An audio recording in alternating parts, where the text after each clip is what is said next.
Hey, good Saturday, wherever you are, whatever you're doing. We appreciate you stopping that and then coming to hang with us here on the Deeper Dive live before lock coming after us. So 2 full hours right here. You don't have to go anywhere. And the beauty of it is you get to kick it off with RinPack. Tyler is producing. So if you haven't already, I've seen people hitting RinPack up in the chat. Hit that thumbs up button by all means. Make sure you're subscribed this channel or Odd Shopper channel as well. But man, it's always something. I have no idea what to expect with these shows. They're the highlight of the weekend here. So if it's the strobe light, if it's the coat, if it's the 3-point props or something else, we have everything going here for us now again on this slate here tonight.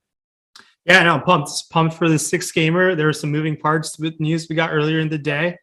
Hopefully we can take advantage of some of the decisions the field is making, and hopefully we get someone to the top of the leaderboard. That's always the goal of these shows, and excited to break this 6-gamer down. And you're probably coming off excitement last night, seeing James Harden in the number 1, getting that dub last night really showed why he's one of the best ever.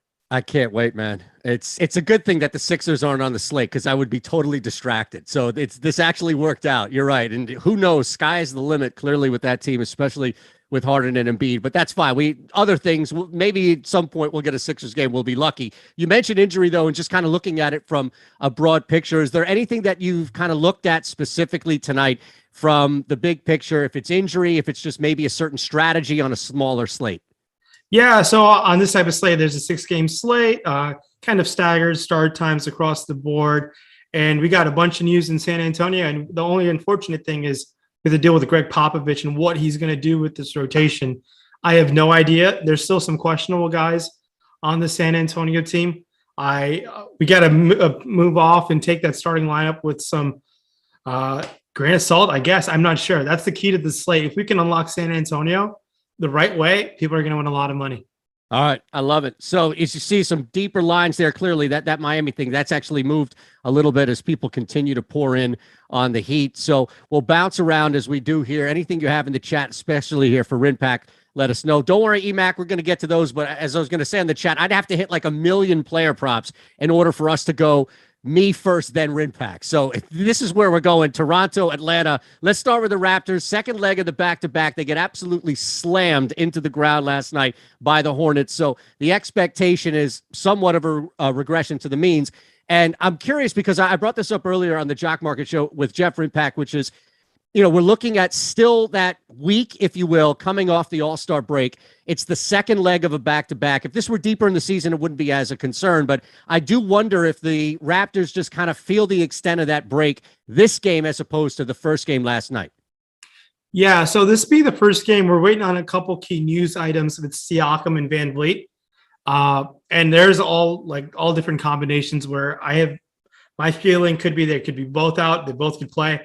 Even one of those guys, if they're out, because they're kind of already playing a little different off their regular rotations, as OG is out with a fractured finger, and there's an insertion of Thaddeus Young, and we really didn't get to see a full rotation, what minutes look like as they got, like you said, their doors blown off of them by Charlotte.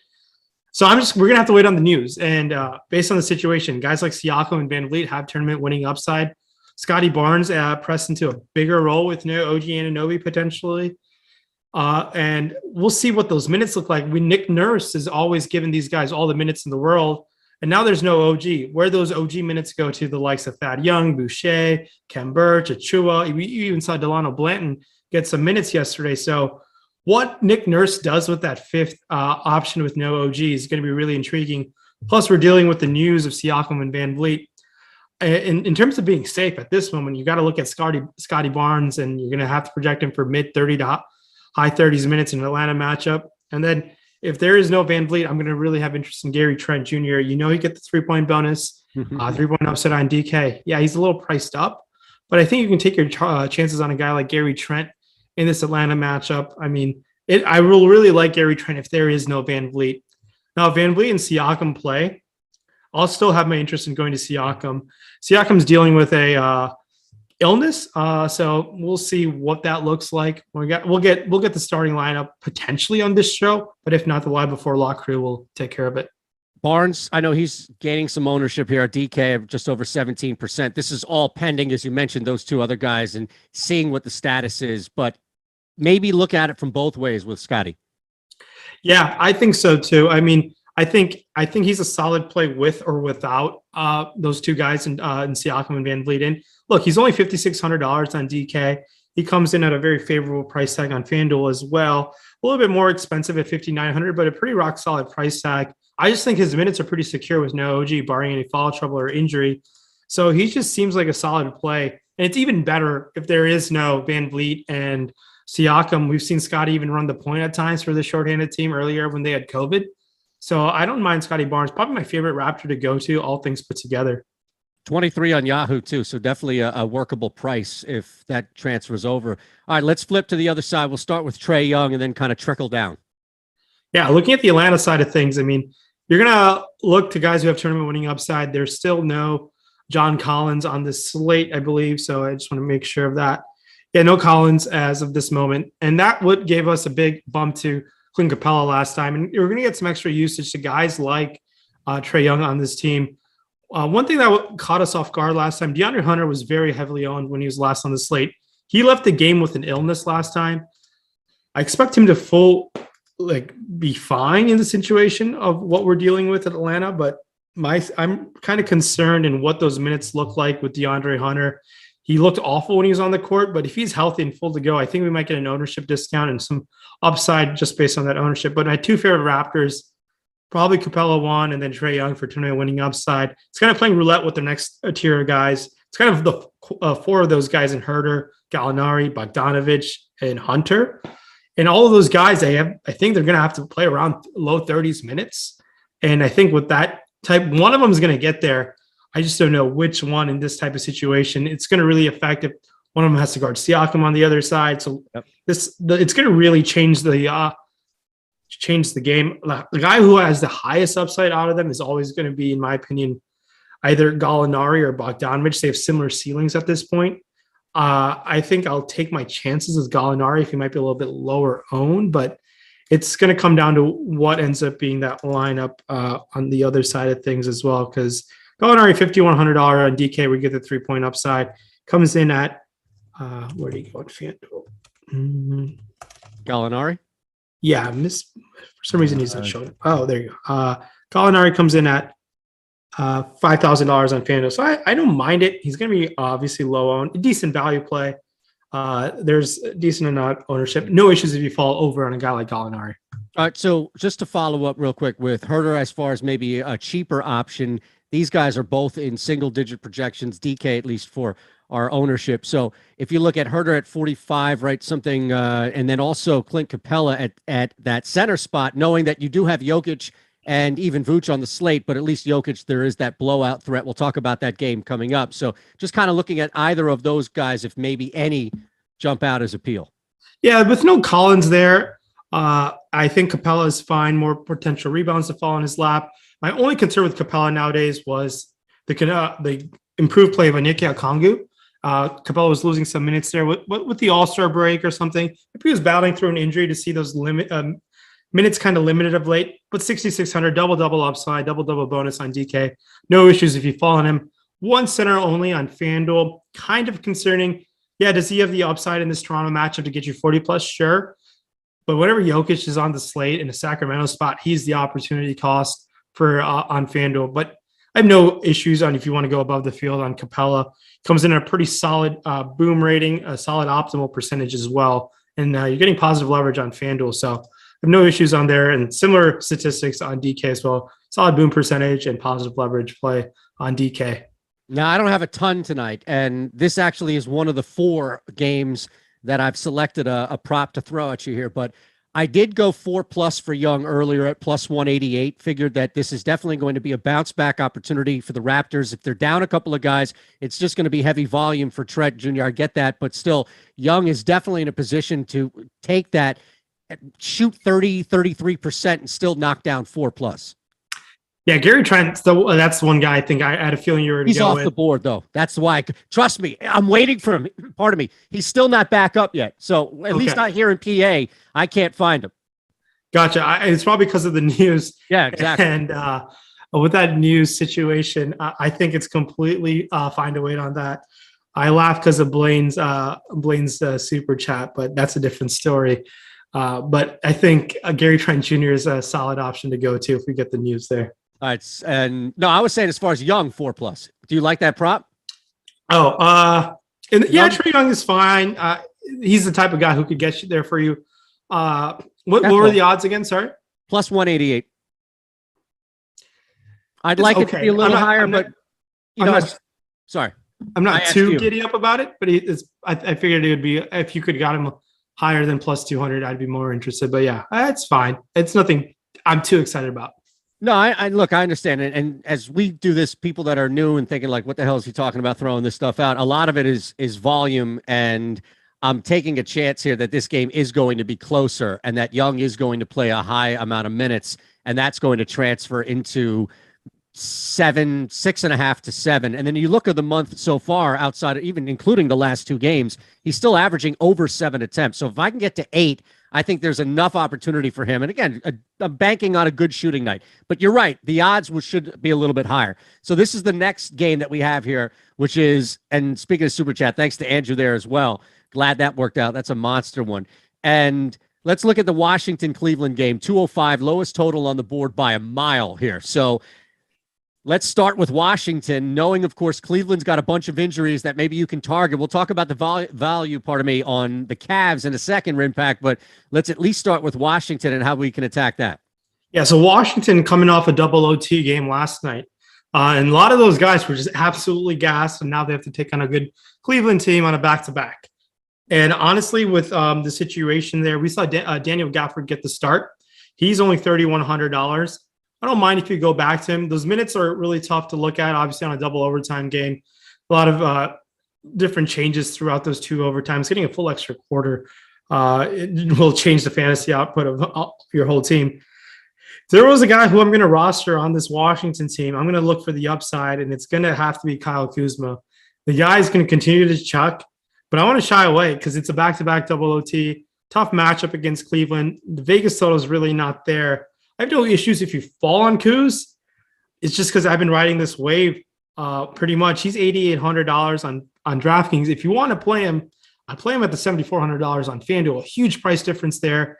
And I think he's already in play. In DraftKings, you kind of have to push yourself to get there at $8,800. I think there's better value, power forward only, while on FanDuel, he's small forward, power forward. And second guy, if we get Gafford starting again, I don't mind if you fall on him. Double center build. On DK, you can use him as one of your center spots and play another stud center in the utility. Another guy who's just getting the minutes on both sides is KCP, 4,300, 4,400. I have no issues if you fall on a guy like him, but keep in mind this team ran into the ground in the double OT. They did look gassed, but they're professional athletes. They should bounce back. But the concerning side is the Vegas is really not there. There are better options on this slate.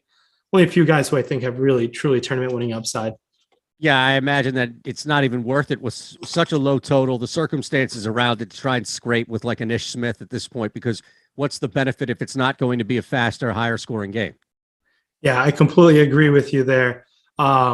There's another guard option on the other side for Cleveland. We'll touch on Brandon Goodwin, but keep an eye on the situation. It's a back-to-back. I'm not sure if they want to do anything with their starting lineup. They're obviously not playing for anything. But just keep an eye on it. They did play coming off a back-to-back double OT. If someone is going to get that surprise arrest, I mean, it's an early start time, so we'll have an idea of who potentially won't play. But as for now, I'm projecting all of these guys in. And it's just that I'm concerned because of the Vegas. So it's 205. It's by far the lowest on the slate. It's tough for me to go there in confidence. All right, so let's look at the backcourt here for the Cavs. We know no Garland. We know Rondo's out there as well. So where do we begin? Is it looking at a guy like Neto at the bottom there, or somebody else that we can target maybe around that position that's going to benefit exponentially? Yeah, on the Cavs side of things, I mean. Oh, pardon me, Neto. I don't know why I brought him up. I'm sorry, on the Cavs side. Yes, on the Cavs side. On the Cavs side of things, I mean, by far one of the best value plays on the slate. Up until the Spurs news was Brandon Goodwin coming in at $4,200. I think he's pretty outstanding. No issues if you want to go above the field on a guy like him. And FanDuel, he's $5,400, so FanDuel chose to price him up kind of appropriately. But I have no issues if you still want to go to him, kind of with the field type of play there. But multiple guys on this Cleveland team because of the Washington matchup, I'm willing to go there because there's no Garland there. Evan Mobley's going to have a bounce back game at some point. I like my chances at $6,800, power forward center on DraftKings. But with Markkanen back in the fold, if you want to play Markkanen, he's a little too expensive. Kevin Love is now priced sub 5K. You've seen games where he can spike an upside, just getting hot from the outside. He's he's $4,800. We haven't projected for in the mid 20s. Not a terrible value play if you fall on Kevin Love. So Brandon Goodwin and Mobley stick out to me. Jared Allen, $6,800 on FanDuel. I prefer Allen to Mobley on FanDuel, and it's the opposite on DraftKings, just buying them where they're cheaper, essentially. So I'm just wanted to follow up with Goodwin because clearly when you mentioned the news and what's popped with San Antonio, we saw Trey Jones, Lonnie Walker. These guys have popped up on our ownership projections. DK, I mean, Jones is north of 72. We'll talk about him and what's going on in San Antonio, but it's hard to not at least reference and bring it up here in this case. Goodwin's projected ownership, at least here, the 37% on DK, and kind of bounce around even on the other sites. It's not super high. I know we only have a shorter slate here, Renpack, but I wonder, just not even counter to the field so much as counter to the Trey Jones. Maybe it's a pivot in its own right. Yeah, it could definitely be a pivot in its way. I have no issues if you play both. I think there's enough studs to pay off for later in the night. There's Giannis, there's Nikola Jokic, there's a John Morant, there's DeMar DeRozan chasing Michael Jordan's record. So there's a lot of different ways to spend your salary elsewhere. No issues if you fall on both, and both have the upside to kind of looking at old-fashioned ways, 6-7x their salaries. So I like them both. By means, do I prefer one or the other? I think we might get both of these guys at elevated ownership. So my goal is to get honestly above the field on both of those value guard options in Goodwin and Trey Jones. All right, let's look at that. And it's a great transition here because we'll move to that game and the line keeps growing as people keep pouring in on the Heat. And we talked just now about Jones in reference to Goodwin, but as far as the projected, 72%, just under 73% rostership there on DK, you mentioned that you're trying to get to that number. You anticipate being over that number? Yeah, I think so. I mean, he's going to play all the minutes he can. There was a time we were dealt with this situation. There's one thing I forgot to mention on the Cleveland side of things. There is another guard there. They did sign to a 10-day contract. The king of the 10-day, Tim Frazier's on the roster there in Cleveland. So keep in mind of that situation. It's not like Brandon Goodwin is their only capable ball handling guard there. They do have Tim Frazier. We might even see Chetty handle the ball here and there. Not so much, but Tim Frazier's available, and I do expect Tim Frazier to play around a dozen minutes. I did want to touch on that. That's my bad to bring that up. But back to San Antonio. It's Trey Jones, $3,100. $3,000 on DK, comes in at $100 more than the min on FanDuel. Outstanding. I'll take my chances and try to get in the value there. Yeah, it's a tough matchup, but I expect this guy to play as many minutes as he can for the San Antonio team. Well into the 30s. Makes a lot of sense to go there. He's an all right fantasy point, just a sub fantasy point per minute guy, but there's no one really here on this team. I like going to Trey Jones, and it's a value play where I'm all about, and I think I'm going to get there above the field, and I think a lot of the field will do the same thing. I think expect the viewers to do the same way. Yeah, it's a tough Miami spot, but it's a minute salary play where a lot of their lead dogs are resting. A lot of things can change in the San Antonio thing. There's a ton of guys who are still questionable. There's a Josh Primo who's questionable, a Josh Richardson who's questionable, Romeo Langford's questionable. Zach Collins was not he's not allowed to play back-to-backs, but he was marked available in the injury report. So that's another situation to keep an eye on. I do expect Jock Landale to get majority minutes at center. So, but if Zach Collins is available, he's a pretty interesting option, obviously coming back from an injury that he's been out for 2 years from. So there's a decent amount of guys still available for the San Antonio guys, even if Collins is there. But in terms of just guys who I want to target in San Antonio, it's Trey Jones, Devin Vassell, followed by Landale and Lonnie Walker. If Doug McDermott gets a start, we can definitely see him play the lead usage role as well. But there are other guys in the backup who might steal some of the minutes, guys like Keita Beats Diop and Josh Richardson. I have no idea what the starting lineup is going to be because we haven't seen this situation with this type of roster yet. It would not shock me if we see a Romeo Langford start, Josh Primo start. Look, Romeo Langford's pretty talented lottery pick. it just didn't work out in Boston. He's just never going to see the court over significant court over time over guys like Marcus Smart and the backcourt they had there. I would like to see Langford start. I don't know if the field will go there. If Langford starts, I'm really excited to go there just because he's burned a lot of people over the years. I do think that's the guy I think the field won't react to if he does start. And I'm all about going to Langford if he would. But keep in mind, he's questionable at this moment. Hopefully we get a solid starting lineup, at least before the game starts, because I'll have interest in a lot of the starters in San Antonio. All right, so we'll go back to that real quick and see if there's anything deeper before we hit the Heat. But a couple of super chats wanted to hit with you. And again, hit that thumbs up, please, if you haven't already. Just here with Rinpack, deeper dive. We've got the live before lock coming your way in just over a half hour. Andrew on the super chat, even with Kyrie. We'll talk about Giannis in some depth here. But as we reference pay up options, you talked about getting both Goodwin and Jones in there as well, as far as looking at other pay up options. So this is just with Giannis as a specific, but Andrew asking on the first super chat, even with Kyrie, good chance of getting blown out. How much do you take that into consideration, having to pay up for Giannis, considering he may sit? Considering he may sit because of the blowout run? Correct. That's what I got. Not like he's going to miss the game. Yeah. I'm assuming, look, I mean, obviously, I consider spreads into my process. And look, Milwaukee, I believe right now is favored by 9.5. One thing we've seen Kyrie Irving, unless if they're getting absolutely clapped by 30 or more points, Steve Nash has played Kyrie Irving upwards of mid 30 minutes just because this guy doesn't play much at all. And I still think I have a ton of interest in Giannis. I mean, whenever a guy, even with a significant blowout potential and a 9.5 being the largest spread that we're dealing with on this slate, I still am going to have interest in a guy who can give you 60 plus fantasy points. And a guy like Giannis, he could be the highest scoring player on the slate. There's enough value to jam him in. And that's where I do consider some sort of blowout factor in my process, but I have no issues of playing a guy like Giannis. And when I'm considering blowout factor, I would like pivot away guys like Grayson Allen, guys who really would need full minutes to get you there. Giannis can do his damage in 28 minutes. We've seen it time and time again. No one on this Brooklyn defense is going to slow him down. Mm-hmm. So I have no issues going to Giannis and or Kyrie potential blowout put together.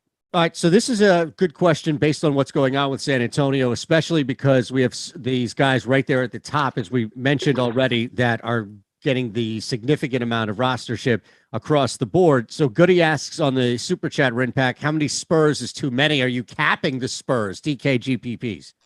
So am I capping the Spurs? I necessarily don't cap the Spurs in the situation. Look, you're going to have to spend your salary somehow, right? Look, you get a significant amount of salary to spend on both sides, and you can't spend down everywhere. I know it's a great minutes play. You just are not allowed to spend down everywhere.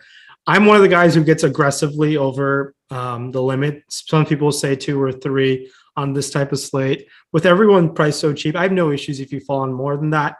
You have to spend 50. You still have to find a way to spend upwards of $50,000 on DraftKings. So it really depends on who you're jamming in. Looking at the boom bust tool, what these guys fall in the optimal percentage. Obviously, the starting lineup is going to be important. On FanDuel, you can only roster up to 4, and you got to spend up to $60,000 on your lineup. I have no issues if you fall on 4 and you just jam in super studs elsewhere. You jam in DeMar, Jokic, and Giannis. I think that might be a popular build. So I have no issues if you jam in multiple guys. I wouldn't play multiple of the big men in this situation. I wouldn't play Landale and Devontae Caycock. I don't expect them to share much court time together. So that's one of the things I wouldn't do. A lot of people are talking about Devontae Caycock's minutes. Yeah, he's a really good point per minute guy. We'll see what that starting lineup looks like when it comes out. I do expect Landale to start. So it's just unfortunate that we're dealing with Greg Popovich, and they could definitely get blown out here. We got to keep in touch to the news and how many guys are available, because there could be upwards of 9 guys available. And if all those questionable guys are out, we might only be dealing with 6 or 7. And let's just break down the Spurs situation. If there is no Langford, Richardson, and Primo, I expect Trey Jones to play, Lonnie Walker, Devin Vassell, Jock Landale, Keita Bates stay up. And then if Devontae Caycock is up from the G League, I'll consider him. I'm not sure if he's up from the G League yet. I might need to ping News God if he's available, if Devontae Caycock's available from the G League. So the Spurs situation is a ton of moving parts. And The reason why I'm bringing up the uncertainty here is because I have no idea what Popovich is going to do if all those guys are going to be ruled out. That's nice for us because we'll have a consolidated player pool to deal with. If 6 guys are only available, they're going to play a ton of minutes. But I expect 1 or 2 of those guys to play. Josh Primo was sitting on the sideline yesterday in a hoodie and some jeans, so he's dealing with wrist soreness. Maybe one of those guys plays, but they're going to be shorthanded nonetheless. And going back to the original question, 3 or 4 guys, or if you can jam in and fit all the salary, I don't mind even get up to 4 or 5. I've done this many times before. I can get pretty aggressive like that. I have no issues. If it burns me with low salary, so be it. But keep an eye on the tools to make that best decision, especially the Moon Bust tool. Absolutely. All right. So a lot of these guys, as you mentioned, it's moving, especially as far as just getting the starting lineup right there. Let's look at the other side here. This is a high total. So it might just be because the Spurs have nobody left, and these guys who are out there are going to be out there regardless of the circumstance. But Miami is expected to pound this team pretty hard. So let's look at the Heat and just also in the backdrop know that we do have that blowout factor. You know, Bam's picking up the majority, at least, of rostership. He and Jimmy clearly at the top as those spend up options. So we can start there, at least there in some mid-range teens as far as projected ownership on DK. Yeah, so this Miami team obviously playing a very short-handed San Antonio team. Guys who I'll have the most interest. If there's a Heat player I'm going to roster, these guys are all kind of priced appropriately for their matchup and the spread put together. I am most the highest amount of interest in me is probably Tyler Hero. Yeah, 6K, 6,200, just because he might get the first half of the blowout run in this type of role. And I think he's a solid play as is. He's going to play at least low 30s minutes. And don't get me wrong, I think Butler and Bam Adebayo are fine plays in terms of raw points. Not the greatest value play by any means. There's getting some amount of ownership. I'm willing to come in a tad bit under because I think I'd be willing to spend my salary elsewhere in this type of game environment. If I were to roster one or the other, I think it's Bam on DraftKings and Jimmy Butler on FanDuel just because of the way they're priced and position eligibility. But I don't really have much interest in going to a guy like Tyler Hero in this game. No thanks on PJ Tucker. A guy who can get hot from the outside might be a Duncan Robinson, but he's priced appropriately. Now, DK, where you get the 3-point bonus, is fine. And if for some reason, if we get no Deadman yet again, Omer Yurtseven is a great point per minute guy. He's a long shot tournament play to sprinkle in. Nothing too exciting. It's an opportunity cost is pretty high at 3,200. There's a bunch of guys who are priced better, like Gafford and Jock Lando. I'd rather go to. But if you're looking for an option, guy, long shot tournament to fall on, he might be one. But it's a tough Miami team to pinpoint just because of the risk of huge blowout. But it's Tyler Hero for me, and then played the cheaper of Bam and Jimmy Butler on respective sites. You mentioned Robinson. He is $12 on Yahoo. Is that still workable right there as far as compared to the other sites? I think he's fine. I just think you're going to miss out on the Spurs value when those guys are priced so cheaper than him, project better than him, upside's much higher. That's really about it. He's a long shot tournament play. If you're building a bunch of lineups, if you fall on a few lineups with Duncan Robinson, I wouldn't fault you because he has those games within him. And it's just that I think the Spurs guys are safer, as crazy as that sounds. No, it makes sense. It's just because of the minutes that could be available. Lonnie Walker over 2.5 plus 138. Lonnie Walker over 2.5 plus 230. Yeah, I think you can. Plus 138, not 238. Oh. 238, I would have smashed the hell. I wouldn't have told anybody. You would have put so much money on it. You would have killed everybody else's value. No. Lonnie Walker. Yeah, I think so. Because I think he could play upwards anywhere from 30 to 40 minutes in this type of game if the right guys are really questionable. So it's worth the risk. Yeah, and look, he's taking shots regardless, but there's more pressure on him now to score with the main guys out. So I figured that can bump him up, and he's already at 2 makes 3 games in a row, 1 of 5 the game before that. So there's some volume there, and there's some consistency there. I just need him to make one more, and I don't even need to stretch this, 3, 4 plus, 5 plus, what have you. This is just a simple over here at plus money. So I wanted to sneak that in there. All right, let's look at the. We got some news actually from the Spurs official report. I want to confirm this. According to a news source in Noah George, N_Magaro, if you're looking for a news source. They've ruled out Devontae Kaycock, who's on a two-way. Josh Richardson's out, Romeo Langford's out, and Josh Primo's out. So they're extremely short-handed. Well, let's go back to that then. How does everything shift? Yeah, everyone, you got to love all the Spurs now. I mean, all of these guys, if those guys are out, the available bodies is like 6 or 7, depending on what they do with Zach Collins, because they have not ruled him out on this injury report. So that's Trey Jones, Devin Vassell, Lonnie Walker, Landale, Keita Bates-Diop, and Doug McDermott. And I gotta think Zach Collins doesn't play just because it's coming out. They said he wouldn't play on back-to-backs, and if he does play, I do think the minutes will be limited. But if there's only 6 guys available, man, they're all going to have to play upwards of 40-plus minutes, barring any foul trouble. I mean, that's insane. They're all going to play. You're going to have to project them for all 40 minutes if all these guys are out. That's wild. So, yeah, that's insane. What else you got? Oh, by the way, yeah, exactly. It's crazy how all this is impacting everything right now. So did you have something new? Yeah, I don't know. It's I misread the tweet. It's from yesterday, actually. So if those guys are out, I mean, I'd say it's a fluid situation. I'm not too sure. I misread the news. It's from yesterday. Okay. This tweet. So I fell for Twitter as well. So that's what happened. Was it a fake account? Like no, it's a real account. Okay. I just read the timestamp, but I didn't.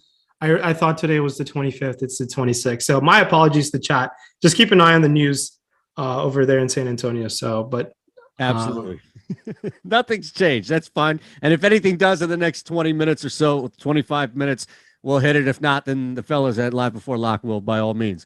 All right. So let's move to the second half here of the slate. And we start with Memphis and Chicago, much tighter game here. Outside of the first game we talked about with a little speculation of injury, this is the tightest spread on the board. It's also next to Denver, the highest total. So there's a lot of activity to target. Let's start with the Grizzlies, and easy is Ja, and then we can talk really about everybody else.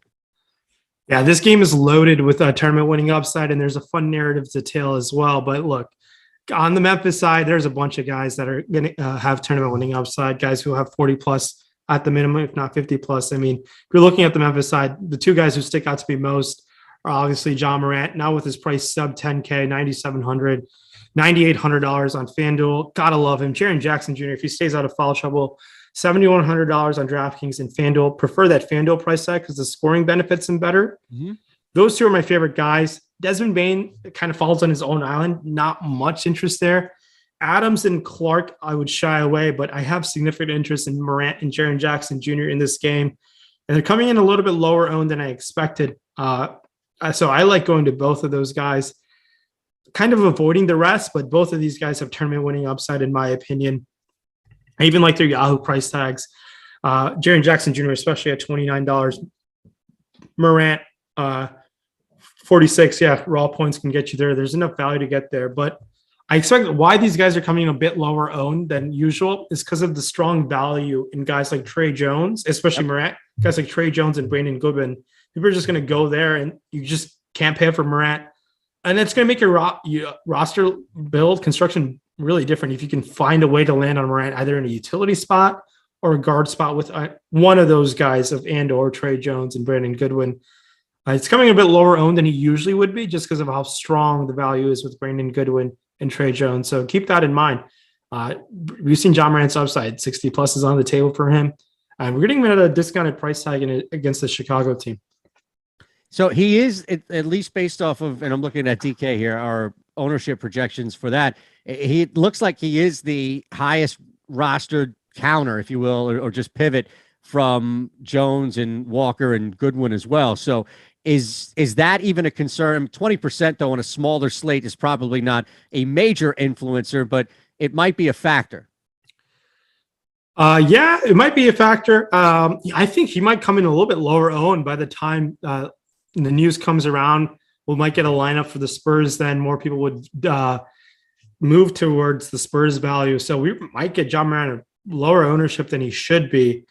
I know right now it comes as a negative leverage play, but his optimum percentage is at a point where I'm willing to take some chances, at least to be with the field. And I have no issues if we go over probably where I'm disagreeing with the tools a little bit right now, but it's going to be an interesting situation. It's all based on the Spurs lineup and what players are available.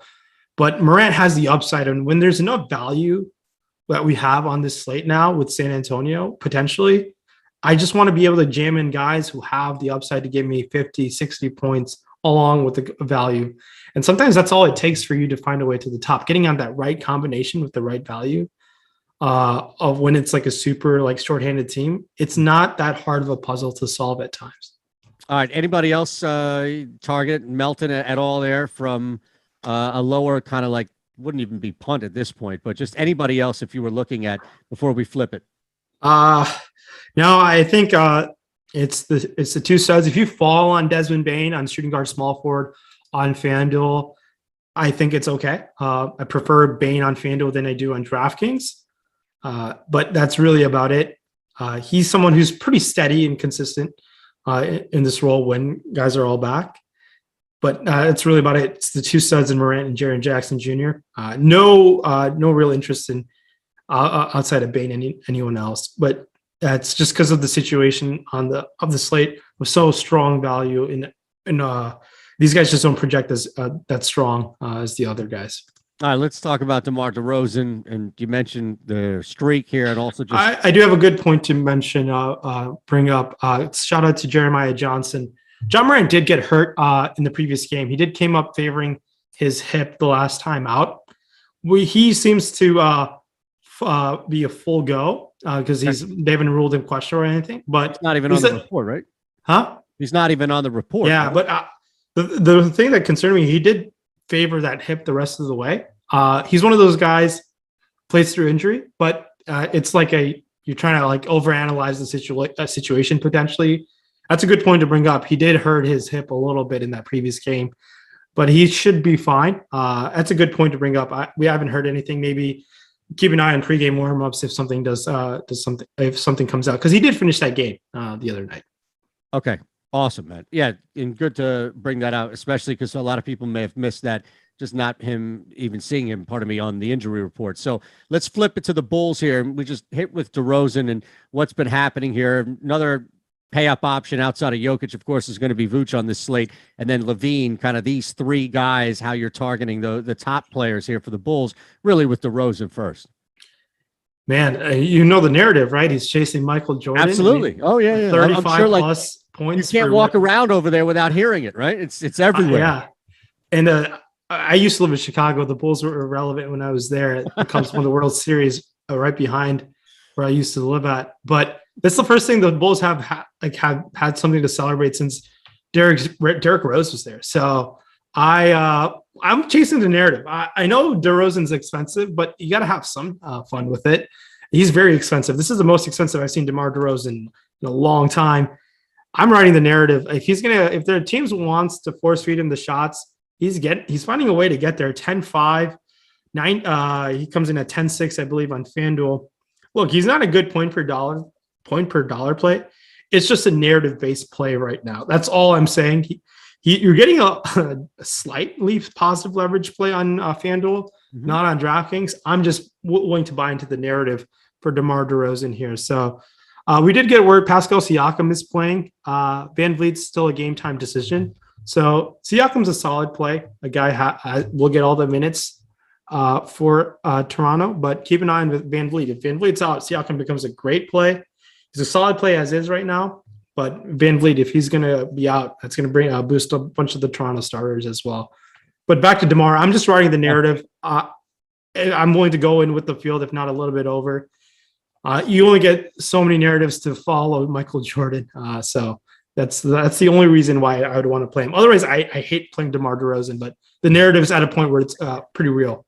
Yeah, absolutely. It's hard to ignore by all means. All right. So what about everybody else then around him and how this can factor in? And look, I guess you could play the narrative or you could fade the narrative tonight, right? If you're fading the narrative, then all of a sudden Levine and Vooch become pretty big options here. Yeah. In this game environment versus Memphis, look, their total is the highest on the slate at this moment. Yep. And they're kind of coming a little bit low on. They're not obviously coming to the highest zone for their total by any means. I'm going to be shying away from Levine for a little bit just because of this knee load management. if this game for some reason were to get out of hand, the minutes, I think he's the first guy to go. He's going to have to do his damage like based on raw points scoring for this team. So I'm not that interested in LaVine. Vooch would be my favorite option to go to after DeRozan. And then DeSumo, that guy just pisses me off. I just don't like rostering him. I just think he doesn't have the upside, and he's not that great of a value play across the board at this moment. But that's kind of a negative bias play in me. He's kind of surprised me the way he's playing of late. It's honestly DeRozan and Vooch, and I have no real interest in going anyone else right now. But it wouldn't shock me if some guy in the second tier would get there for you in this game environment, kind of a random guy for Chicago outside of their mega studs. It's just playing roulette with those studs. Any given night, when Zach LaVine was gone, it was DeRozan for a continuous period of time. But with LaVine back and Vooch ready to go, I'm just going to ride the narrative, honestly. All right, let's keep it moving then, by all means. I won't even ask about LaVine over 2.5 at -104 then. Ooh, right? Just keep it moving. The volume's there for him, right? It is there. And I thought the number dipped, like either that should be heavily juiced or that should be at 3.5. Yeah, I think out of all the ones you mentioned, that's got to be the one because that's the volume. He's going to get there in his mid-30s minutes of play in terms of volume. Now, if he just knocks him down, yeah, that's probably the best one you've mentioned up until so far, I think. All right, that's fine. That's all I need is some sort of positive affirmation here that I've done right here. All right, let's move to Brooklyn. Heavy dog on the road as expected. Kyrie is in. But this is the last 3 games we have here are super high totals. So either Milwaukee blowout potential is in the building, and that's going to impact Brooklyn here. But let's just start with the Nets, Kyrie, and just kind of where you're approaching this, especially with anybody else behind Irving, knowing that even if they get blown out, there's probably going to be limited opportunity for the starters at least. Yeah. With Kyrie being back, we've been dealing with a very shorthanded Brooklyn team for some time. I do have a question for you. Do you think Ben Simmons plays in that game against Philly? No, not at all. I don't think, and you have to give me plus money on this. Maybe not a ton, but you have to give me somewhere in the plus 150 to 180 range. But I don't think he plays before that game. So I don't think you see him on the floor as a net before that game so that there are no questions to be asked, anything like that. He's just out. And then they cross their fingers and hope that they don't have to play the Sixers in the playoffs, not because I just think that the Sixers are going to beat the Nets. It's because Ben Simmons, it's basically like what Kyrie is right now, except it's one team in one building where he just won't be able to do anything in there. Like we got word from Nick and Nurse that Van Vliet's unlikely to play at this moment. Okay. Huge bump to guys like Gary Trent, Siakam, Scotty Barnes. We might see potentially more minutes go to Malachi Flynn off the bench. Delano Blanton's also there, but big bumps to Siakam, Trent, and Barnes. This solidifies minutes for the rest of the team. I think Thad Young might just get extra minutes sprinkled his way as well. The trio of Boucher, Achua, and Kem Birch I want to avoid just because of the rotate. It's like playing roulette with those guys. One of those guys could get there. Highest upside is Boucher, in my opinion, but big news there. Big bump for Siakam, Trent, and Scotty Barnes. But yeah, back to the Nets and Ben Simmons thing. Yeah, I would like him to play and show him up just to play with a chip on his shoulder, but it doesn't seem like Ben Simmons' forte to do that. It's been all downhill for Ben Simmons since he dropped Tinashe, but that's neither here nor there. No, you know what? You're not off by any means because he had a somewhat, at least on the surface, healthy relationship with Tinashe, right? And then what happened is he tried to level up and became the only celebrity on the planet to try and wife a Kardashian Jenner not named Kanye West. Like, you have to be Kanye West in order to successfully wife a Jenner Kardashian. So I think you're right. That should have been the red flag right away, brother. Yeah, I was pro Ben Simmons. When I heard he dropped Tinashe, I was like, damn, he dropped the ball there. That's the one thing I was disappointed with Ben Simmons. I bet Chad agrees too, but I would like him to play well, just in terms of basketball fan, because he's a very good basketball player when all systems go. But in terms of this Brooklyn situation, Kyrie Irving, it only helps Kyrie there. With Kyrie being back in the picture, what Nash will do with the rotation, will he throw Bruce Brown Jr. back in the doghouse? Unlikely, but Kyrie Irving is probably the guy who I have in terms of like tournament winning upside. He's matchup proof. He can drop 60 real life points if needed, but it's a tough spot in Milwaukee in terms of defense. Kyrie would be the guy I'd like to go to and just like getting with the field. Well, looking at the boom bust tool, I mean, the Brooklyn team doesn't really have that many awesome guys in terms of boom. The two guys who lead the way in terms of boom percentage on DK, it's Seth Curry and Drummond. Drummond's minutes are always up in the air because Aldridge could steal some if he gets hot off the bench. And we've seen Nash of late kind of ride the hot hand. But Drummond could get you at 15 and 15 and 30 minutes of play. The thing is, will he get to 30 minutes of play? Another thing that's going to be up in the air, Goran Dragic makes his debut for the Brooklyn Nets tonight. Watch out. Minutes, right? Another guy who just took the season off because he had nothing to do with the Raptors. I don't know on the floor before Ben Simmons, let me add. That's true. But looking at Dragic here, I mean, is Nash going to shock us and start Dragic? Unlikely. I think we'll still see like Patty Mills in the starting lineup. So there's a lot of uncertainty with the rotation here with the insertion of Goran Dragic and what that means for the guys like Seth Curry, Patty Mills, Bruce Brown Jr., because they all just play this like weird two, like the wing and guard position. They kind of all flip around there. And Nash just flips a coin and is like, hey, you're going to get the extra 5-minute rotational run today. So tough to go to any of these guys in super confidence in terms of tournament winning upside. It's got to be for me, Kyrie and Drummond. But I have no issues if you want to fall under the field there. There's not much ownership going to these guys anyway. All right, so just move to the Bucks then at this point? Yeah, I think so, yeah. All right, so Giannis, we've talked about him from a couple of that. And, you know, I did see that as far as on the chat looking at Seth Curry. I don't know, man. He'll have volume, but notice I didn't bring him up as far as a 3-point prop play. And I don't know if I can trust him. That's all. So you trusted him when he was a Philly 2-3 weeks ago. Yeah, because he was on a better team. Now he's more exposed. Like he was starting to get exposed until they, now put some little talent around him and guys started to come back, Harris and Maxey and whatnot. But here it's like you can't make him the number one guy by any means. That's all. How do you feel about Doc Rivers just trading his son-in-law?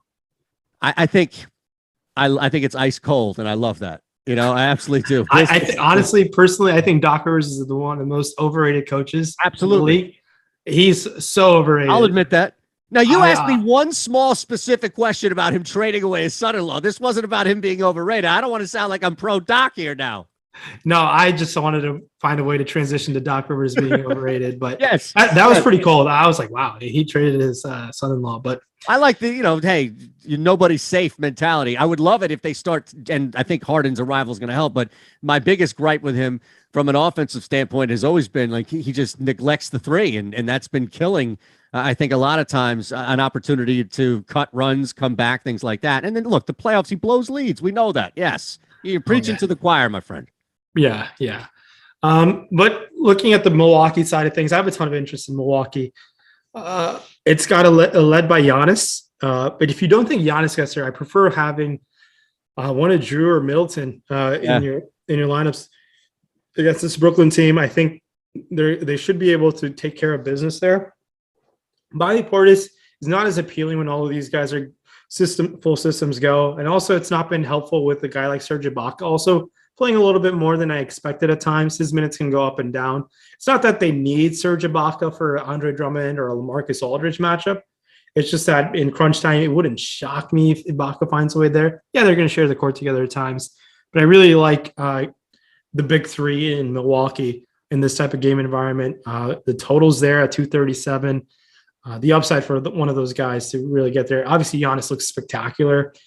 And there's enough value to get him and maybe or Jokic in tonight. So if you're going to play both Giannis and Jokic, everyone's going to have a similar lineup build. So it's just the nature of the slate presented to us. But I really like Giannis. I think he's going to eat. He's playing over the leading up to the break. He was playing amazing. And I'm just going to keep riding Giannis whenever he's on the slate. I have no issues if you want to go over it. I feel like Giannis across the board. You think you're going to be over to the field here, and I'll just give you the DK projection, 12 and let's see, for Middleton, it was just over 16%. Do you find yourself, and the first one being Holiday, do you find yourself over to the field at least for those two? Yeah, I prefer Middleton. I prefer Drew Holiday to Middleton, and like kind of across the board. Middleton's one of those guys who thrives when there's no Holiday there, and just because he gets more ball handling duty, Middleton has shown the ability to do so in that facet pretty well. So I like Holiday more than Middleton. I have no issues if you fall on 2 or 3 of these guys, and Holiday comes in at $7,700. That's pretty price favorable. I know it's like taking up a guard spot when there's excellent guard value, but if one of those guard value fails, and you're going to be able to put yourself in a position to jump a lot of the field. In terms of guard value, feeling that being Goodwin or Trey Jones on DraftKings, FanDuel Goodwin's priced appropriately. But if one of those guys fail, your lineup's going to look really good if Holiday gets there for you. And he certainly was upwards of a mid 8K on sometimes 9K player on FanDuel early in the season. Yes, there was COVID protocols in play, but he was playing really well early on, kind of slowly getting back in the fold. And I like going to Holiday tonight.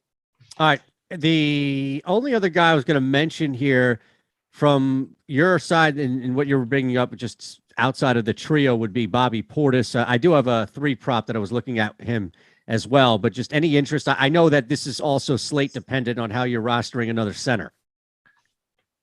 Yeah, the opportunity cost is decently high because there's great value up top in Jokic, and there's awesome value down low in guys like Landale, potentially Dan Gafford, and Siakam is now center eligibility as well. So that's why Bobby Portis is just kind of on his own island. It doesn't seem like a solid DFS play for me tonight.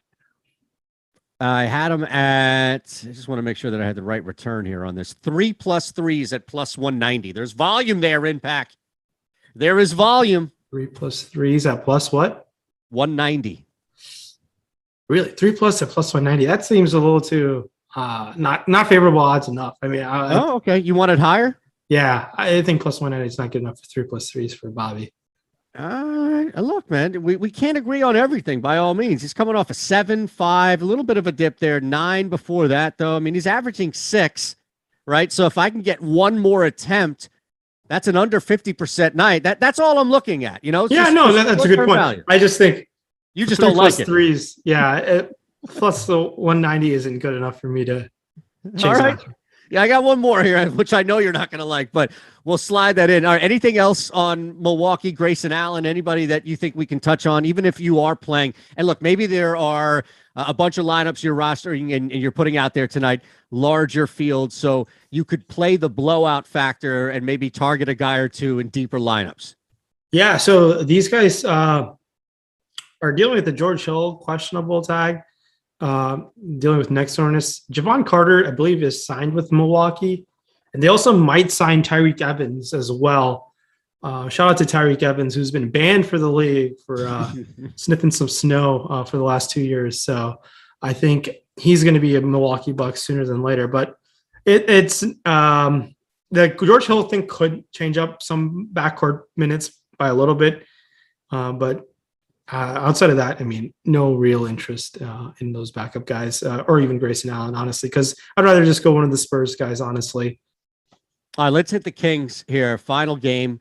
And again, live before lock coming your way in about 4 minutes or so. So hit that thumbs up button, please, if you haven't already. Appreciate all you watching out there. Over 2K. We can get these likes up. Rin Pack in the house. I need the likes. Yeah, this ain't good enough. I don't understand. That's my fault because I didn't remind everybody. You know, you have to reinforce that you're in the house, that you're spending some time with us. You got the lights kicking in the background here. We need to reinforce a lot of things, and that was my angle there that I forgot. So beyond that, just hit that. I mean, yeah, you got a sniffing snow reference right there. That should be worth 150 likes alone, right? Oh, at the minimum. Not everyone gets a show like that. I mean, I used to think Tyreke Evans was super talented. Obviously, I think clearly he was up to no good for a little bit. All right, brother, let's hit the Kings. Another heavy road dog, and this total part of me is through the roof, right along with the Bulls, the Bucks, and just we'll hit the Kings before we can kind of extend a little bit here with the Nuggets. Yeah, on the Nuggets side of things, last time, so on the Kings side of things, Sabonis was amazing, and I like going right back to him in the same matchup. Yeah, now this game's in Denver, but Sabonis was playing really good. He's playing really well of late. More minutes potentially at the 5 with no Holmes being there. Holmes is questionable. Sorry. Sabonis played a little bit more run with the second unit last game, so that helps him. I really like Sabonis a lot. De'Aaron Fox, obviously in the news for the wrong reasons, as he pulled off an NFT rug heist the other day. Amazing, right? Yeah. So pretty. The Reddit on that was kind of. I feel really awful for the people who bought into it, but damn, it was like, oh my god, that's so much money he just pulled off in a blink of an eye. But has there been a statement from him or like his agent or any, right? I have no idea. That's the thing with these NFTs. They don't need to make statements. They could just do what they need. I don't know. I don't want to speak for him, or I have no idea what that's fine. Motives are, but it's a really, I think it was 1.5 million extra. Like he needed another $1.5 million off his whatever $200+ million contract he has. And then everyone else is kind of a bunch of meh. What they're doing with their minutes there at Gentry, there's Mitchell, there's DiVincenzo, there's Jeremy Lamb, there's Justin Holiday, and there's even Mo Harkless. They're going to play anywhere from high teens to upwards of mid 20s. A guy who I wanted to target aggressively of late was DiVincenzo. They had made comments they wanted to play him more and start him. He's all right. I just can't go there in confidence because Spurs are the way to go tonight if we get the right starting lineup and the right questionables that fall our way. It's just a bonus on the King side of things. I like getting above the field on like him. I'd be willing to just fall in a tad lower than on everyone else on this team. No real interest in a Denver spot at Denver. Yeah, good game environment. It's just that there's better spots elsewhere on the slate. Look, I get it, man. We'll end with Denver real quick, and you can go through it as far as looking at it from somewhat of a closer game. The blowout factor there. Fox over 1.5. There is volume. I know you're not going to like it, but it's at plus 180. For how many? 1.5 over. Yeah, that seems more reasonable than the Portis one, I think. Okay. I'll take that as a quasi victory. What do you have from the Nuggets? I don't mind it. Yeah, I actually don't mind it if like the game environment's there, the total's there. Yeah. Right. All right. Let's start with Jokic as we've referenced him throughout tonight. And then just anybody else that Jokic is amazing. I mean, we're only going to get a couple more weeks of this till Jamal Murray comes back. He'll still be really good when Jamal Murray's there. Don't get me wrong. I'm just saying in terms of fantasy perspective, he won't need to garner the offensive usage as much. Yeah, Nikola Jokic, you gotta love him in this spot. How can you not? He's going to eat and he's going to feast in this matchup. Love Jokic. There's enough value to get there. The field's going to get there. If you can find a way to get above the field on a guy like him, I'm all for it. If you're building one lineup, there's enough value to follow Nikola Jokic. And how can you not go to Jokic in this spot is my question. So I really love Jokic. Kind of saved ourselves for the best for last in him. Makes a lot of sense to go to Nikola tonight. Anybody else you want to hit before we get out? Live before lock coming up right now. So yeah, in terms of other Denver guys, I have no issues in following guys like Barton or Aaron Gordon. The rest of the guys are a bunch of mess. Zeke Naji is questionable there.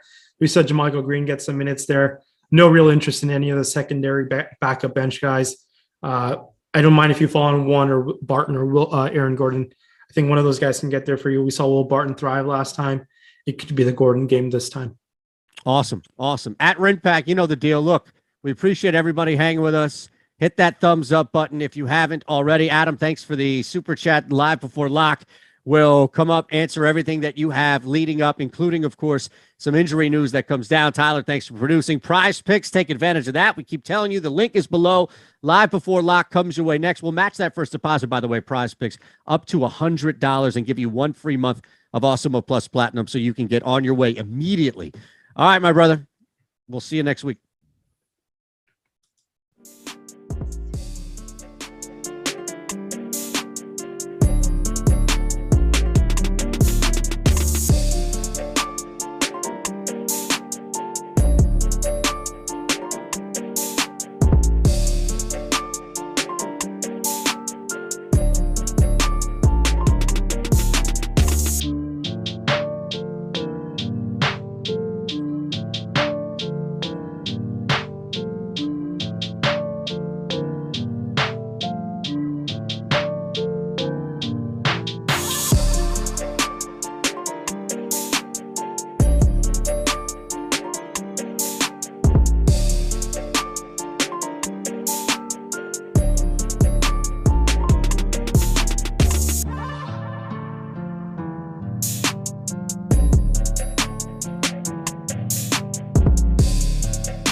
What is going on, guys? It is a later version of the Awesemo NBA Live Before Lock show because the NBA cannot do us the favor of starting games at a more reasonable time tonight. And actually, only one game is going to be starting at the 7:30 Eastern Standard Time. So we've got a whole bunch of games being played at once, which is going to be pretty fun from a sweat perspective. Tyler won't be able to see it because he's got the lights off because he's trying to save energy. So he never turns the lights on, apparently, where he lives.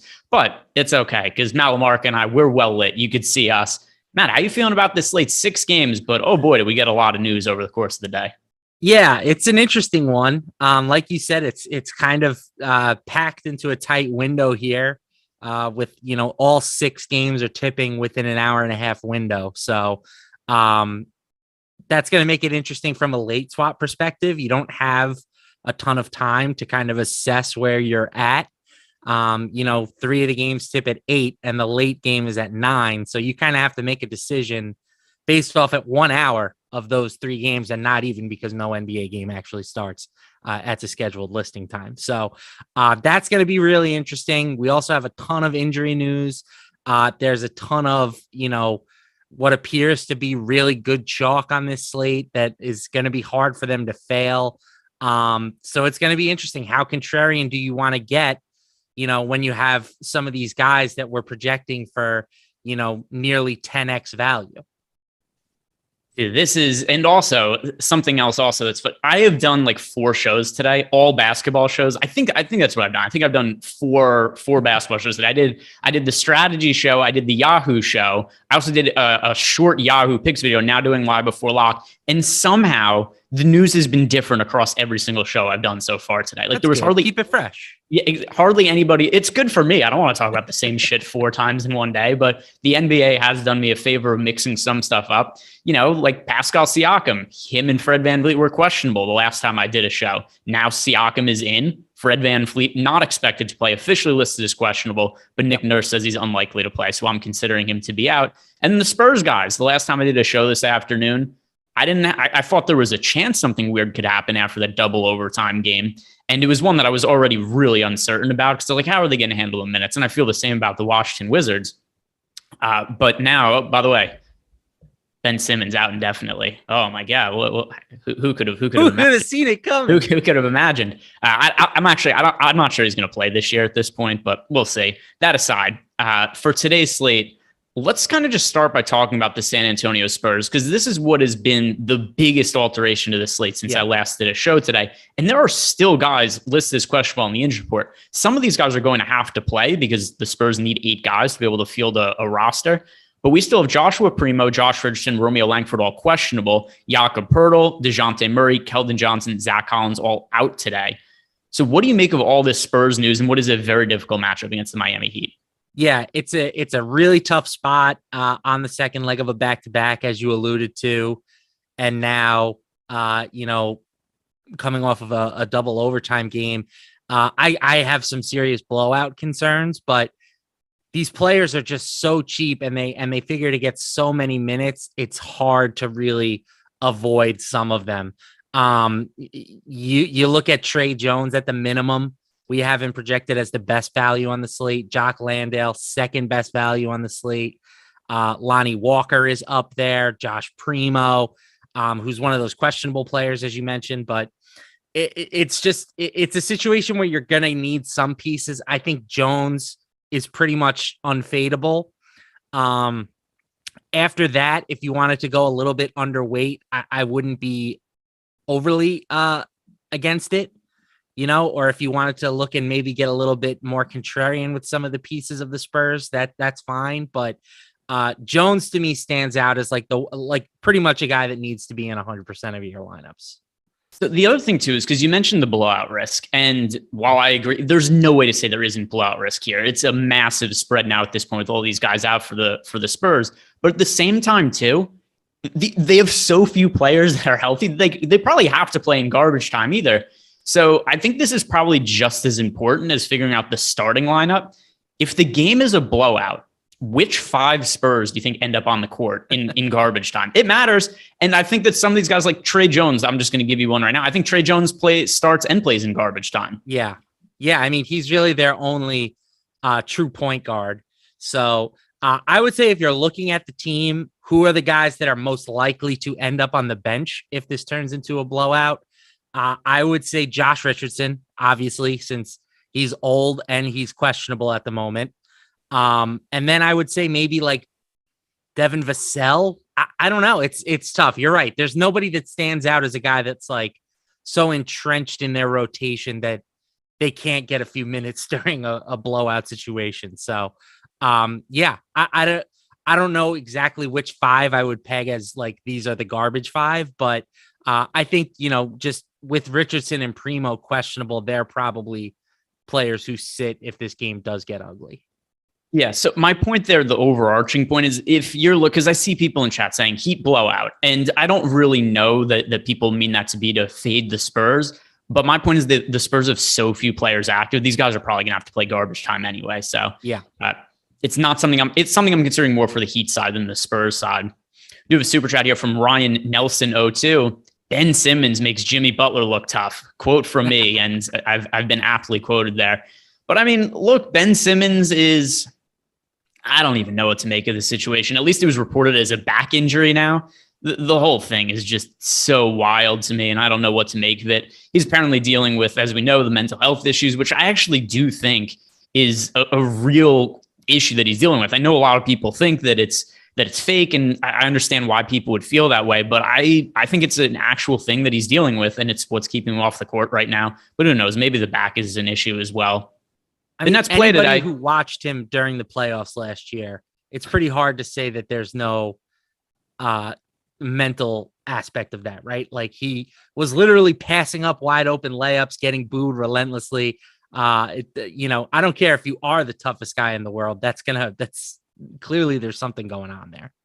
So as long as we're talking about the guard position and Ben Simmons, I think this is a good time to also talk about Kyrie Irving and how you're going to be handling him today. Because the Nets have won, 2 games now over the last 6 weeks, something ridiculous like that. But Kyrie Irving's actually playing. The first time Kyrie's played in 2 weeks due to the All-Star break and the Nets being on a homestand, and Kyrie's not allowed to play in home games right now.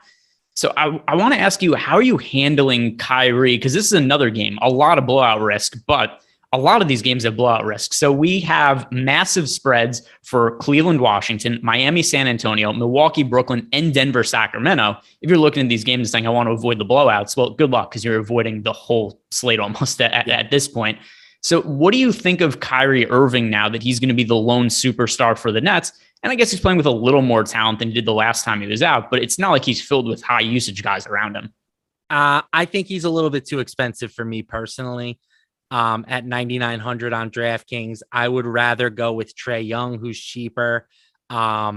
Even potentially John Morant against the Bulls, who have kind of been a bit of a sieve recently defensively. Like, I do think that Goran Dragic joining the rotation, even if it's only for a handful of minutes, that should usurp some of Irving's workload on offense, right? Dragic is a guy that can distribute the ball a little bit, who is going to command some usage. I think that Irving, to me, is a pass, but I get the argument in favor of him if you want to go there. Yeah, so I have some exposure to him, not that much. Ultimately, here's what's happened. We have so much value on this slate now, most of it coming from the Spurs, that as a result, it is not hard to pay up for Nikola Jokic. It's not hard to pay up for Giannis. Like earlier in the day, I thought I was going to have to choose between Jokic and Giannis. My highest projected lineup right now has both of them in it. And it is just not difficult to do now at this point because we've got the Spurs value. One other value that's really strong is Brandon Goodwin, who's going to be starting a point guard for the Cavs. And they got nobody else at the point guard position. So the Cleveland Cavaliers, because of their injury situation, no Darius Garland, no Karis LeVert, no Rajon Rondo, who they basically brought onto the team as an emergency option. He's out. They signed Tim Frazier to a 10-day contract. I guess Frazier plays a dozen minutes or so, because they're going to have to. They don't have any other guards. The players that are capable of playing guard that are active, not even just point guards. It is Brandon Goodwin, Isaac Okoro, Tim Frazier. That's basically it today. Goodwin might play 40 minutes in this spot against a very tired Washington Wizards team. I guess the only question is, where do you put Brandon Goodwin against the Spurs value? How does he stack up against those guys? Yeah. Well, first off, how dare you disrespect point forward superstar Chetty Osman like that? His point, they did start at a point guard that one time and it went so poorly. They pulled the plug on like 4 minutes into the game. I absolutely love Brandon Goodwin tonight. I will have him behind Trey Jones just because Jones is priced at the minimum and both guys are projected for similar workloads. Like I give Jones a slight edge just because of the difference in price tag, but I don't think, it might be a little bit underknown just how dominant Brandon Goodwin has been. Dominant's a strong word, but he's averaged very strong. 0.94 DraftKings points per minute this season. 0.94. And I would bet, I haven't done the on-off cue, but I would bet that number goes up when you take all the other Cleveland guards out of the equation. You look at the rest of this lineup, there is no one that can get their own shot. No one. I guess Kevin Love a little bit, but like, do you feel confident with Lauri Markkanen hunting his own offense? No, it's going to be Brandon Goodwin. I think he gets 30 plus minutes tonight, conservative projection. And if you give him around a fantasy point per minute, it's a smash play to me. He's my favorite play. I have more Jones, but Goodwin is the guy that I expect I will be more overweight on. So I'm playing a ton of Goodwin and Jones. The only thing I'll say about it is I don't think Jones warrants 2x the ownership of Goodwin. And right now this is a totally crazy number. Jones is projected for 84% ownership. Goodwin is projected for 46% on DraftKings. On FanDuel, Jones is projected for 77% ownership. Little different situation with Goodwin because he's priced all the way up to 5,400, but projected for 23% ownership.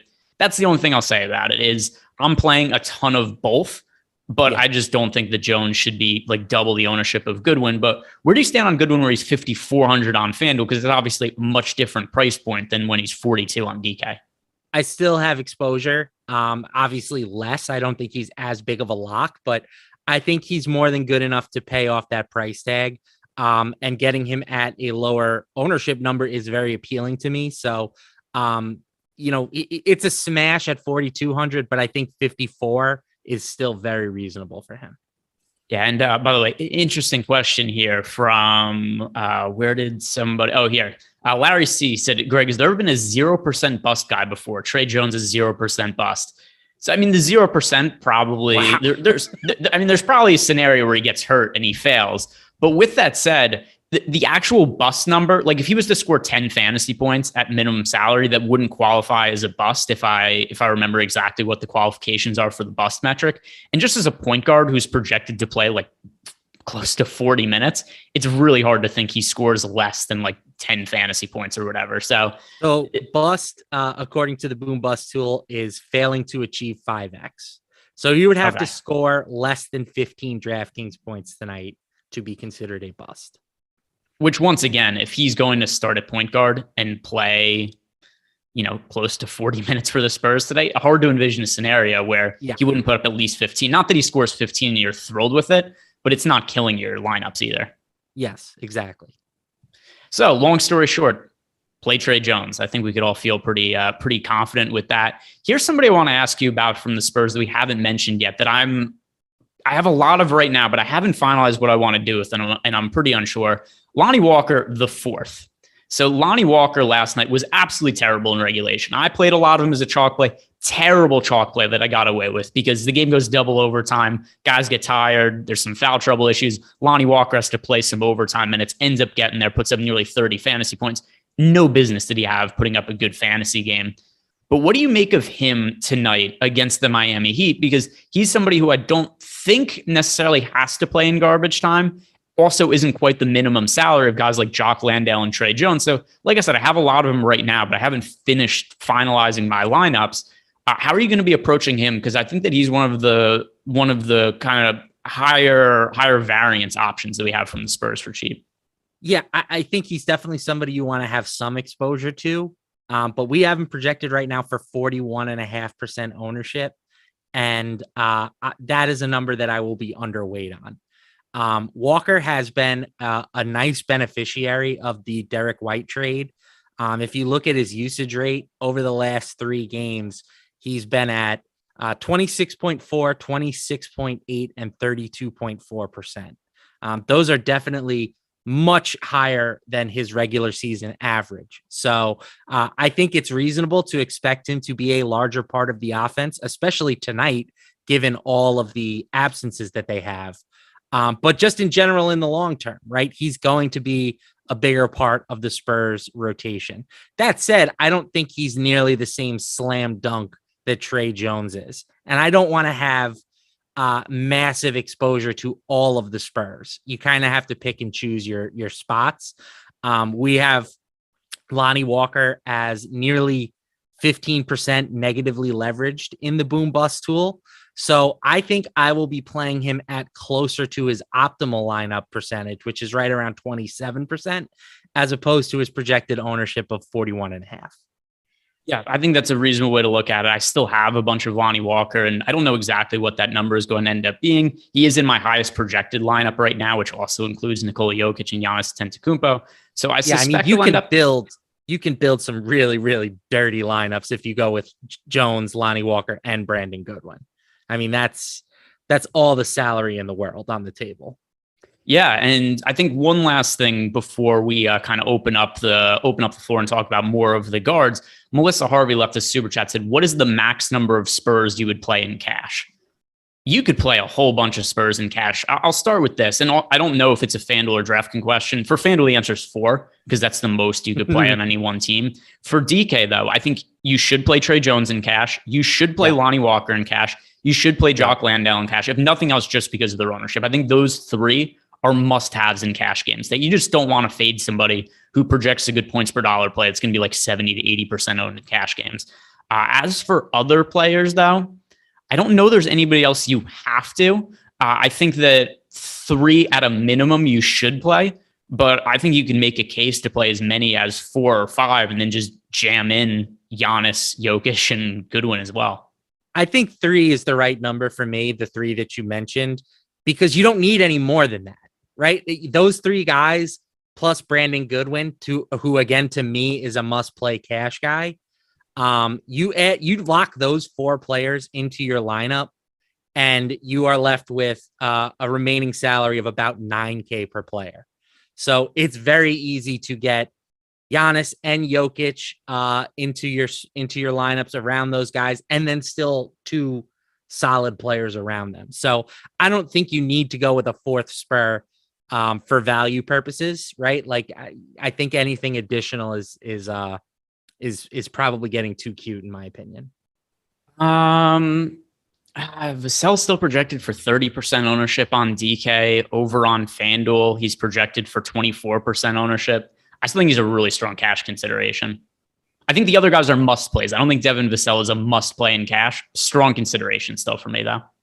Okay, I'm fine with that. Yeah, if that's how it works out, where you plug in the 2 big studs, and then Vassell fits into one of those remaining 2 spots, I'm okay with that. I just think that again, as far as must plays go, the 3 value Spurs that we highlighted there, and Brandon Goodwin and the 2 studs, all kind of fall into must play territory for me, which stinks. Like that's not a fun cash night when 80-90% of the field is going to have the same 6 players, and then it's going to be a 2v2.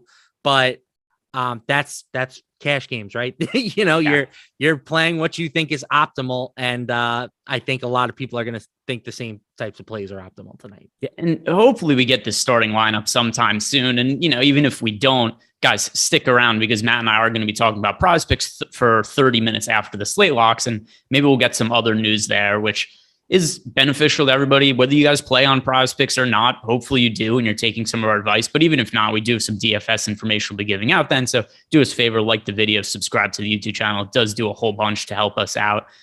Let's talk about just some of the other guards, because of the guys we have not mentioned, I think we've hit on the most important pieces of the slate so far at the guard position. But of what's left, who are the players that you're getting to at a good clip in your lineups? Yeah, I kind of glanced over him when we were talking about the Kyrie situation, but I think Trae Young is my 3rd favorite stud on this slate, right? And it's a distant 3rd. You have to put him in his own tier behind Giannis and Jokic. And I'm not sacrificing either of the 2 main guys to try and jam in Trae Young. But I do think that this is a really nice spot to kind of buy low on him. He was not good in his last game. He finished with just 32 and a quarter DraftKings points, but the minutes were there, and he should continue to benefit from the absences that the Spurs have at the moment. No Lou Williams, no John Collins. Young has seen one of the largest usage bumps on the team with both of those guys off the floor this season. So I think he is a nice pay up option if you're looking to go a little bit of a different type of build in tournaments, because again, there are so many strong value guards that I think it could end up with Trae Young just being a little bit overlooked. Yeah, so earlier in the day, I thought I was going to get to a ton of Trae Young. He was my second favorite pay up option on the slate behind Nikola Jokic. And then what happened is so much value came out that it just wasn't hard to flip some of that Trae Young into Giannis Antetokounmpo and then getting to more Domantas Sabonis. So I kind of have tiers of pay up options. Number one is Jokic for me in context of this slate. 2 is Giannis. And then 3, it's like Sabonis and Trae Young going neck and neck. But one thing that does put Sabonis at least slightly ahead in my lineups in terms of exposure is there's just so much more value at the guard position than there is at the forward position. Yeah, it's hard to argue against that. But again, I do think that that's also kind of a point in Trae Young's favor, right? I think a lot of people are just going to go down at guard and pay up at the big spots. So I think Trae Young ends up being a bit overlooked. We have him projected for about 21% ownership right now, with a 24.5% optimal lineup rate. That feels about right to me. I think that's a pretty fair ownership projection for him, given the slate dynamics at this point. And I'm definitely willing to be overweight on that number. And then just one more guy I want to ask you about, because I'm getting uncomfortable that I don't have a whole bunch of Ja Morant. He's just kind of become a casualty for me in terms of so many pay up options and all the value at guard. I have Trae Young projected higher than Ja Morant. So as a result, I only have about 10% exposure to Ja Morant, which is about half of what the field has right now on DraftKings. Over on FanDuel, Morant is projecting for 21% ownership. I don't know. I think he's a really good play, but I just can't play every single pay up option on the slate. Do you think I'm making a mistake by not trying to force myself to more Morant exposure? I've been asking myself this question all day, not necessarily just with Ja Morant, but with this entire Grizzlies Bulls game, right? We have a 237.5 total, the highest on the slate. We have a 2.5 point spread, the lowest on the slate. And yet for some reason, it feels like this game is not garnering all that much attention. So I think that getting some pieces from this Grizzlies Bulls game is an interesting idea in tournaments, right? We're talking not a lot of ownership here just because of all the value, all the studs that are available. But could it be a night where Ja goes off? Could it be a night where, DeMar DeRozan keeps doing what he's done for the last month and a half, basically? Like, I think both of those are very reasonable scenarios. I've been trying to, build in some exposure to Morant and DeRozan, and Zach LaVine on FanDuel, I think, is a great play tonight. He's too cheap at sub 8K. Yeah. So yeah, that game I think is going to be potentially a very important one tonight. Yeah. So I mean, we could talk about LaVine for a second, because I do like him on FanDuel. DraftKings just not as much, because once again, we've gotten all this news that comes out. It's not hard to go from Zach LaVine to Trae Young or Kyrie Irving or Ja Morant, or just pay up for Jokic or Giannis. So he's somebody who's not really that much of a priority. There's still a lot of guys to take shots on the Chicago Bulls, and DeRozan is really expensive now on DK and FanDuel. So have we covered guard sufficiently for you? I'll use this to transition to forward, unless there's somebody else you want to talk about. I think that's fair. I'll just throw one quick shout out to Seth Curry. We have him as a nice positive leverage guy, as well as Josh Primo. I think if anything, if you're looking to maybe get a little bit contrarian with the Spurs in tournaments, that's the way to do it. Assuming, of course, that he's in the lineup. I think that makes sense to me too. And now we're talking about the Bulls. Because, of course, Fred VanVleet will start today. Come on, what are you doing? Nick Perfect. Nurse, this dude's a fucking clown. Coaches, here's dirty, filthy liars. They cannot look in the media and just tell it. Who cares? What benefit is there to go out and say, hey, Fred VanVleet probably not going to play today, and then 30 minutes later start? You're not doing anything but screwing over my lineups. And by the way, nobody should be happy than Emac. I know Emac's pretending to be upset in the YouTube chat here, but he's got the Fred VanVleet fan club that he runs, and Emac loves himself some Fred VanVleet. Emac was on Fred VanVleet like in his second year in the league. Look how far his boy has come. All right, let's talk about this backcourt. Let's talk about this. I wanted to talk about DeMar DeRozan, but we're gonna have to table this for a second because this was unexpected news. Yep. What do we do? And by the way, Brandon Goodwin's starting at point guard. That was to be expected. We don't have to talk about that anymore. What are we doing with this news that Fred VanVleet is starting and Nick Nurse, liar as we all knew him today? Honestly, I am kind of happy about it because it's one less thing that we have to worry about tonight. If VanVleet was out and OG Anunoby, is sidelined for the long term, like then Toronto becomes a team that we have to kind of give a really heavy thought to. Gary Trent Jr. in particular has been awesome with VanVleet off the court this year. So now that VanVleet's in, Gary Trent Jr., I can kind of just cross him off the list at 6,500. The guys for the Spurs that I have been giving the most attention to today, Scotty Barnes at 5,600, just a really cheap price tag for him. He has not been as good recently as he was early in the year, but I do think that he should be, playing more minutes now with Anunoby out of the fold. I'll have Thad Young at 3,200. I thought Thad was going to be kind of like the chalk value play at the start of the day. And then you get all this other value that opens up. And now I think Thad Young ends up being a contrarian type target. So if you want to go with a different type of lineup construction, kind of like I was talking about earlier, pay down at forward with Thad, put him in instead of a guy like Lonnie Walker, and then get somebody like Trae Young into your lineup. I think that's a really interesting idea.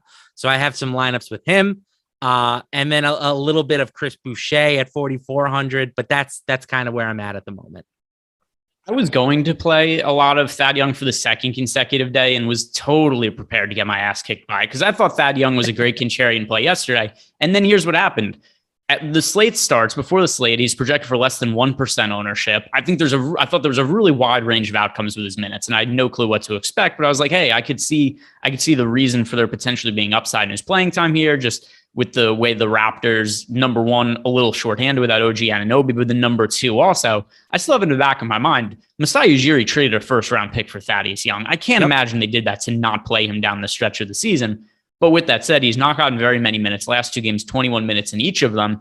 Now that Fred VanVleet is playing, I don't know if the rotation looks that much different than it did yesterday. The game was a blowout, so maybe we get like 22 to 24 minutes from Thad Young. He's going to be in my player pool, but I do prefer the Spurs value plays still overall. But this is something now Thad Young does take a little bit of a hit for me now that Fred VanVleet is playing. Any interest in you in Fred VanVleet as a contrarian option? Nobody's going to be playing this dude now that this is 25 minutes before lock, and he's gone from questionable to doubtful to not expected to play to starting. Yeah, I don't think I will end up including him in my player pool. 8,500 is probably a fair price tag for him, given what we've seen for most of the year, but it's not like he has been providing consistent value at 8,500 to begin with. I think I'm okay with taking my shots elsewhere. I do hear you. You can probably play 5% and be overweight, which maybe that is a smart idea. But again, guard to me is you go with the cheap guys, you go with Trae, you go with Ja. I don't know if that necessarily leaves me a lot of room for VanVleet. I've got more news. This is also going to make this slate a little murky here, Matt. Zach Collins, while we're talking about coaches that are dirty, filthy liars, Greg Popovich, Zach Collins will play today. After Zach Collins was ruled out both last night and earlier today, will play now, is going to be limited to around 15 minutes. This is impactful. I know it's only 15 minutes, so we're not going to be playing Zach Collins, but this is going to impact some of the other potential value plays on the Spurs. But I'm curious to see now also whether we get updates on Josh Primo, Josh Richardson, and Romeo Langford, because that's also going to be important. Yeah, I don't think it impacts my my feelings on Landale all that much. I still think he plays enough to return value. I take Devontae Kaycock out of the player pool now with Zach Collins in the lineup, and I add Zach Collins back in. So I don't know if that's like a huge slate breaker, but do you think you'll have more of Landale or more of Collins after this news? Well, Collins is on a 15 minutes restriction. Okay. I mean, he's been playing limited minutes anyway. I think I'll still have some of him. It won't be. I can't project him well in 15 minutes. He is, let's see. So what are the per minute rates for Zach Collins this year? And I'll just give him about a fantasy point per minute. I'll just give him the 15 minutes. All right. So Zach Collins this year is playing 16 minutes per game, 16.5 fantasy points. So still, we're giving him a fantasy point per minute. It's also a tough matchup. So that comes out to 14 fantasy points for me. There's too many good value plays on the slate to play Zach Collins. The other thing too is when you know he's only playing 15 minutes, that really caps his upside. There's too many good value plays on the slate for me to see a realistic path for him to land in the optimal lineup. But depending who else is in for the Spurs, I mean, this sucks for projecting the front court minutes for this team. It's definitely not fun. Maybe KBD takes a slight dip. I don't know. Again, I don't have a ton of interest in these Spurs front court guys anyway. I was kind of more in the Trey Jones camp and I guess a little bit of Jock Landale. But yeah, I mean, again, to me, I think Thaddeus Young is a better play than all the Spurs forwards.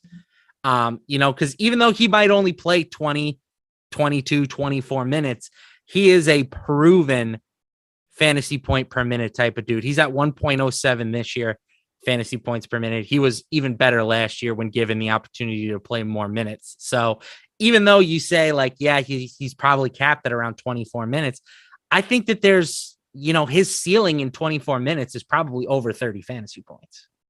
No, Collins capped at 15 minutes. I'm talking about Thad now. I pivoted to saying that I think Thad so we're is kind of crossing wires here. By the way, more Spurs news while we're on it. Popovich said he thinks Josh Primo, Josh Richardson, and Romeo Langford will play Saturday. Gosh. Yeah, well, Nick Nurse told us an hour ago that he thought that Fred VanVleet wasn't going to play. I would like to see that Spurs starting lineup. And by the way, for people who are sitting there saying, well, Greg seems flustered or upset, you're damn right. It's because I am. I had my lineup set, ready to go. I had them built a while ago. I was like, hey, I'm just going to make some alterations when we get Spurs news. And then just everything changed. So now I'm just sitting here trying to rework all my lineups on the fly. I'm not thrilled about it. And it's mostly just because coaches came out and lied to us for no reason at all, just because they felt like it. All right, let's get over to the forwards now. We could do the DeMar DeRozan conversation that had been tabled for a long time because of the never-ending flow of news. I don't like DeRozan at his price point. This is the reason why.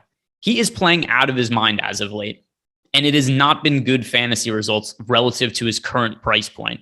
So here are the recent games for DeMar DeRozan. And as well as he's playing right now, and I think even if he was to continue playing this well, like I said, it's just not great for his salary now that he's over 10,000.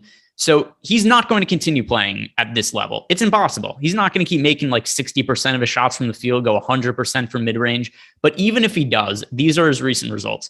51 fantasy points, 55, 52, 54, 53, 47, 52. He does have 167 there, but then 48, 48. Other than that 167 game, which was also in an overtime game, if I remember correctly, none of those other games are great for his current salary. And we have Giannis on the slate. We have Jokic, who are really not that much more expensive when you consider how much salary you have on the slate.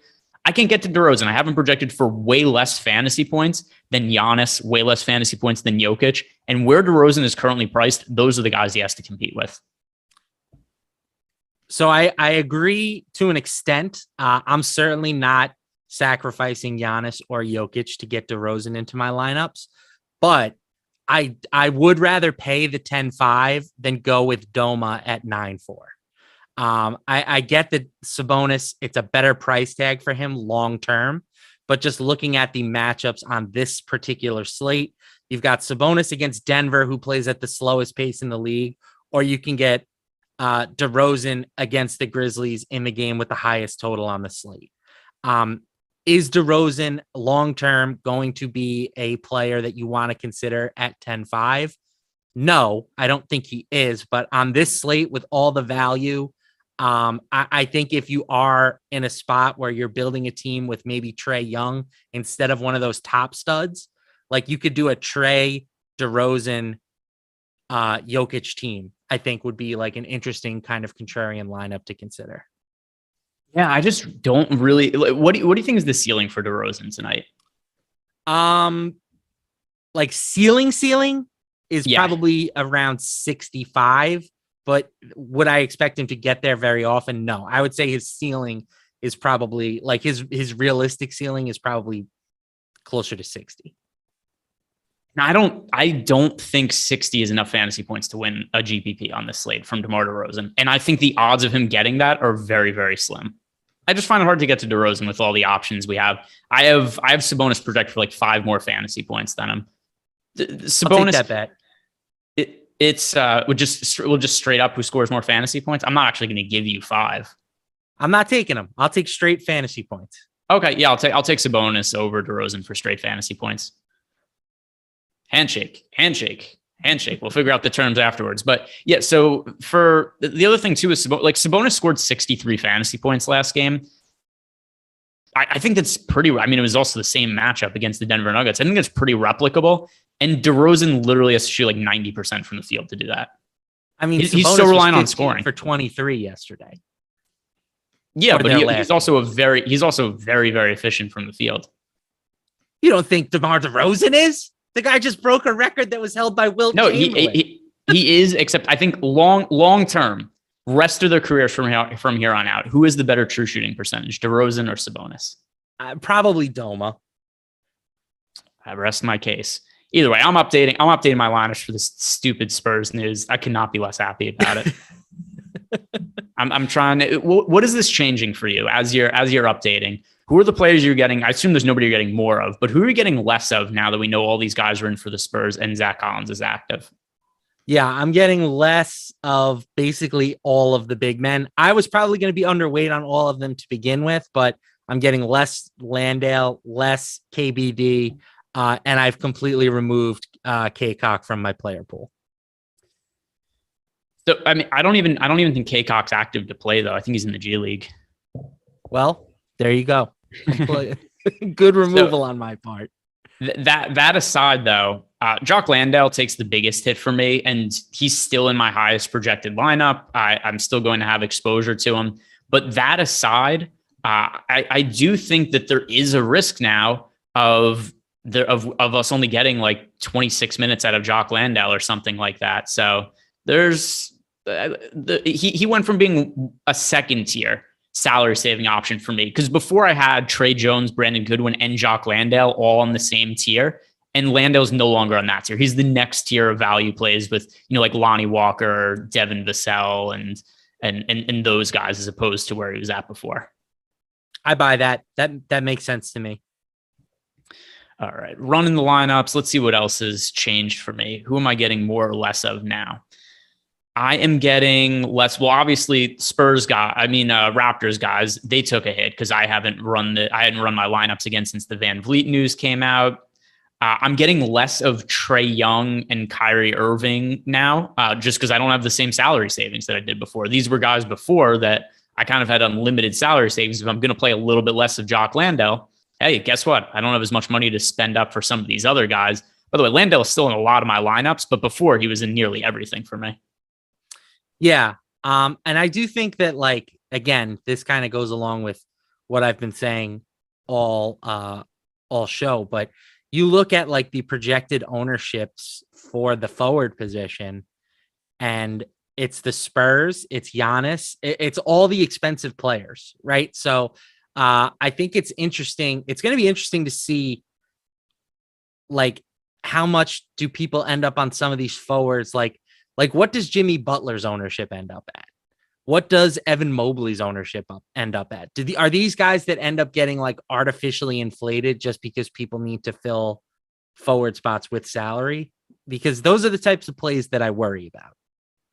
So we did just get updated ownership here. Who are the guys that you were asking about? And I'll just give out what we have now in the most recent updated ownership. Who are the players you're curious about? Yeah, I mean, like the second tier of forwards is sort of my concern. I think that they all end up being a little bit overowned compared to their normal ownerships, just because people are looking for ways to spend the money. So Jimmy Butler, Sabonis, Chris Middleton, Mobley, guys like that. Yeah, so we currently have a lot of those guys are around 20%. It's kind of a broad net that I'm throwing there, but Jimmy Butler is 23%. We've got 22%, depending on the site. FanDuel, Butler's 23%, Mobley's 18%. Over on DK, Mobley is 23%. Butler is 15. So like 15 to 20% range for all those guys. The one that I think is the most overowned right now, and this could definitely come back to bite me in the ass because he's had a really high ceiling this year. Pascal Siakam is still projected for 21% ownership on DK. On FanDuel, he's projected for 21% ownership. He's somebody that took a pretty big hit for me with the news that Fred VanVleet is in. 100%. I mean, like you said, he's played well this year, even with VanVleet in the lineup. But I don't have any interest really in getting him at full strength. The thing that stands out to me the most looking at these ownership projections is we have Giannis at 26.2%. I'm overweight to that number. I would have bet that he was going to be closer to 50% owned tonight. I don't know about that because it's just so easy to pair him and Jokic together. Yeah. I mean, that is reasonable. What I think is crazier is that Jokic and Giannis are projected for similar ownership on FanDuel and DK. Like, I think so. While I think both are good plays and I'm overweight to both of them, I have Jokic projected way higher than Giannis. Yeah, I have Jokic more than Giannis at the moment. It's not a massive gap, but the consistency factor does push me in Jokic's favor. But again, Giannis, you can plug him in at multiple spots. So I'm ending up with nearly 100% of both guys at this point. I mean, I'm not quite that high, but let's see, what percentage of my lineups have both of them? About half my lineups have Giannis and Jokic. Yeah. I think that's a reasonable number. I'm a little bit higher than that. But again, I like Thad Young. So I have even a little bit more salary than most people because I have him as a pretty strong value play. So let's talk about Thad Young. I'm also going to be overweight to him. I was yesterday. It did not go well. But I'm going back to the well because I need to get some pivots off of the Spurs guys. So I'm not 100% on all of them. He's somebody that stands out for some of the reasons I mentioned before with Masai Ujiri trading a first round pick for him. I think that ultimately the idea was to have him as a contributing part of the rotation. There is no OG Anunoby there. How confident are you that we're going to see, say, like 24, 25, 26 Thad Young minutes? I'm not that confident that we get 26 Thad Young minutes. I think we get 20 to 22, and I think that that's enough. That's kind of how I'm approaching it. If Thad Young gets 20 minutes, I feel very good about him paying off his salary. I know that he didn't do it yesterday. I think that was kind of an outlier situation for him. Again, this is a guy who routinely averages a fantasy point per minute and has the potential for more. So if I get 22 Thad minutes, I think that he's a great value. I think he has upside at 3,200. And if we get anything more than 22, then it's just gravy. All right. We have some super chats here to catch up on. First from Karen Bautista on FanDuel, same price, Barton or Vassell. That is Barton for me as of right now. With all these guys active for the Spurs, it would have been Vassell earlier. Now I lean towards Barton. How about you? Barton versus Vassell? I still got to give it to Vassell. Okay. Big shooter 215, Bane, Barnes, or Avdia on FanDuel. That is Scotty Barnes for me of those three. Agreed. I do think Desmond Bane is interesting, though, just again, given the fact that I think this Grizzlies Bulls game is going to be so overlooked. But yes, I have Barnes projected for the most and in more lineups. We have a question here from Jets World in our premium Discord channel. If Walker, meaning Lonnie Walker, is not starting, should he still be a must play for cash games? If he's not starting, I would say no. We also don't have the Spurs starting lineup right now. I'm assuming he starts, but yeah, I would feel not nearly as strong about him coming off the bench because as is, I mean, projecting whatever the hell Greg Popovich is going to do today, that's proven to be a difficult task in itself. Zeke Naji just ruled out that's not going to be massively impactful. But with that in mind, if he doesn't start, yes, not as much of a cash option. Still would be somebody good to look at for GPPs, though. But how much would your opinion of Lonnie Walker change if he comes off the bench instead of starting? Yeah, I would move him out of the must play in cash tier. It wouldn't affect how I feel about him at all in GPPs. Like I do think that there's a legit shot that Primo starts and Walker comes off the bench, but I think his playing time expectation in both situations is the same. I guess there's a situation where the Heat are up so big that he just like doesn't get subbed in the fourth if he comes off the bench. But I still think his median expectation in both situations would be very similar. All right. And now just talking about the other forwards we haven't hit on yet, because a lot of news happened. We kind of got sidetracked by that. Which forwards have we not talked about that are core plays for you? Because we've already hit on all of mine.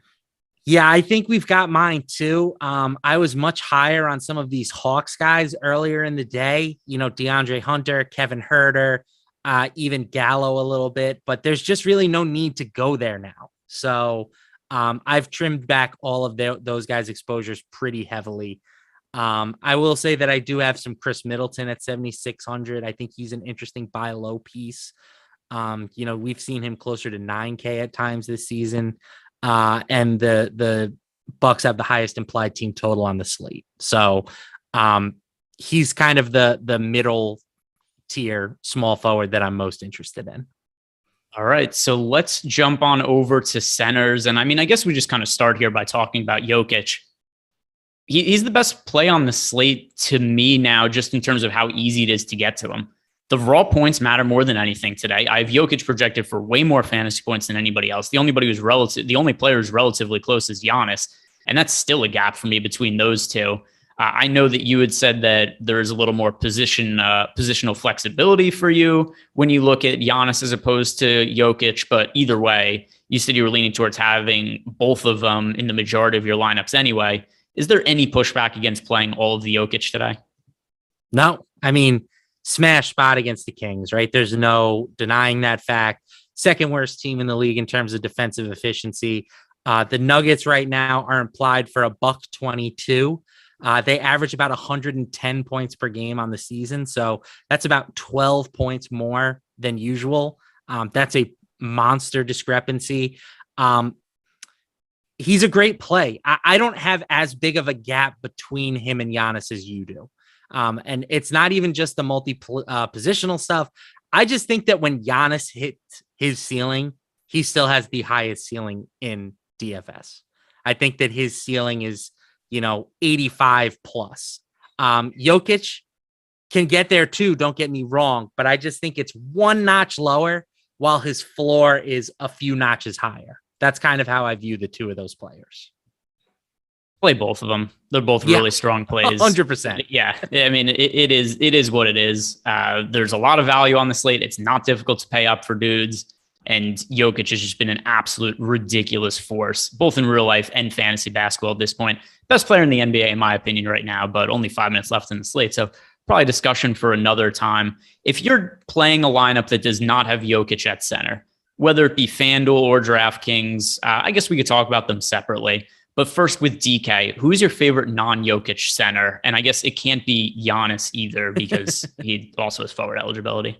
Yeah, I mean, it's still probably Landale would be the guy that I have the next most exposure to. But if you were asking me like as a pivot, it would be Bam. I think Bam is a guy that I would have more exposure to on sort of a normal slate. I think he's still underpriced. He's gone for basically 45 plus in 8 of his past 9 games. Now he's facing a Spurs team that is going to be dog tired and has really no competent big men on their roster. So Yeah, I really like Bam. It's just, again, it's hard to play an $8,400 guy when you have, nearly $24,000 allocated to two players in most of your lineups.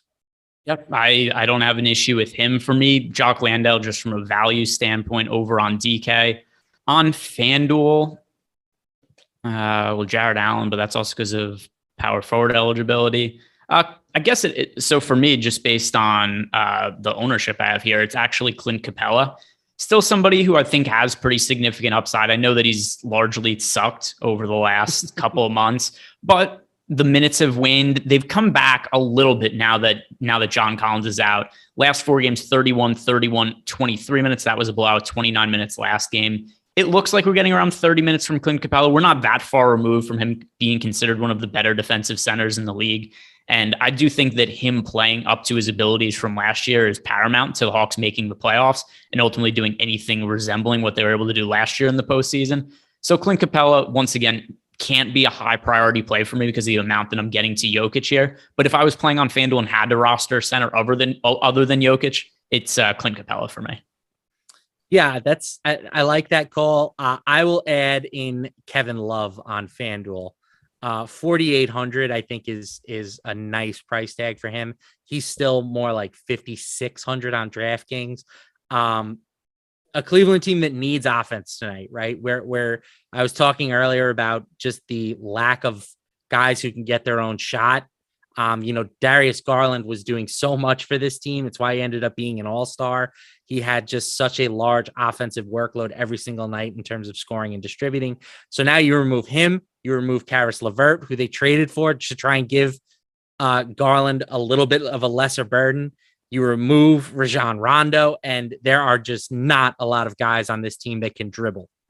So I will put Kevin Love in that mix at 4,800. We've seen him pop off for 40 plus fantasy points numerous times this season. And I think it's a good price tag for him. Yeah, I wish he would have played more minutes last game, and that definitely has me concerned. But the minutes, once again, it's a sliding scale. It's something that could be hard to project, especially with this Cleveland Cavaliers team with all the guards out, and now also with Lauri Markkanen back, and we don't know exactly what any kind of minutes restriction is going to look like for him. But I do think Kevin Love, pretty high variance play. If he gets the minutes, there's a lot of upside there. So don't mind him as a tournament option. Some people were asking about Daniel Gafford. I have a light amount of exposure to him. Once again, I'm a little concerned about players from the Wizards with this being the tail end of a back-to-back in a double overtime game yesterday. I don't know that we're going to get massive Daniel Gafford minutes as is. He's kind of been playing limited minutes this year. So we'll see there. Daniel Gafford, I have him in a little over 10% of my lineup. So in there, other value plays I like more. We're about to head to lock here. Guys, don't go anywhere, though. Matt and I are going to be talking about PrizePicks for 30 minutes. Like this video and subscribe to the YouTube channel if you have not. If you are going to be heading out, but stick around. You should. We're going to be having good information there. And the Spurs starting lineup should be out soon. But Daniel Gafford, is he somebody you end up with any exposure to? Yeah, I have some Gafford. It's, again, Thomas Bryant is still there. I think that, the minutes end up being split between the two of them for the most part, right? It's a very similar situation to what we've seen from Gafford all year, only instead of him and Montrezl Harrell, now it's him and Thomas Bryant. So, he's somebody, you said around 10%. I think I'm right in that same vicinity. All right. So we are now at lock. The next big piece of news that we're looking to get is going to be the Spurs starting lineup, which could be coming soon, by the way, because we just got Josh Primo listed available to play, Josh Richardson listed available to play. Next thing we're going to get is the listed starting lineup.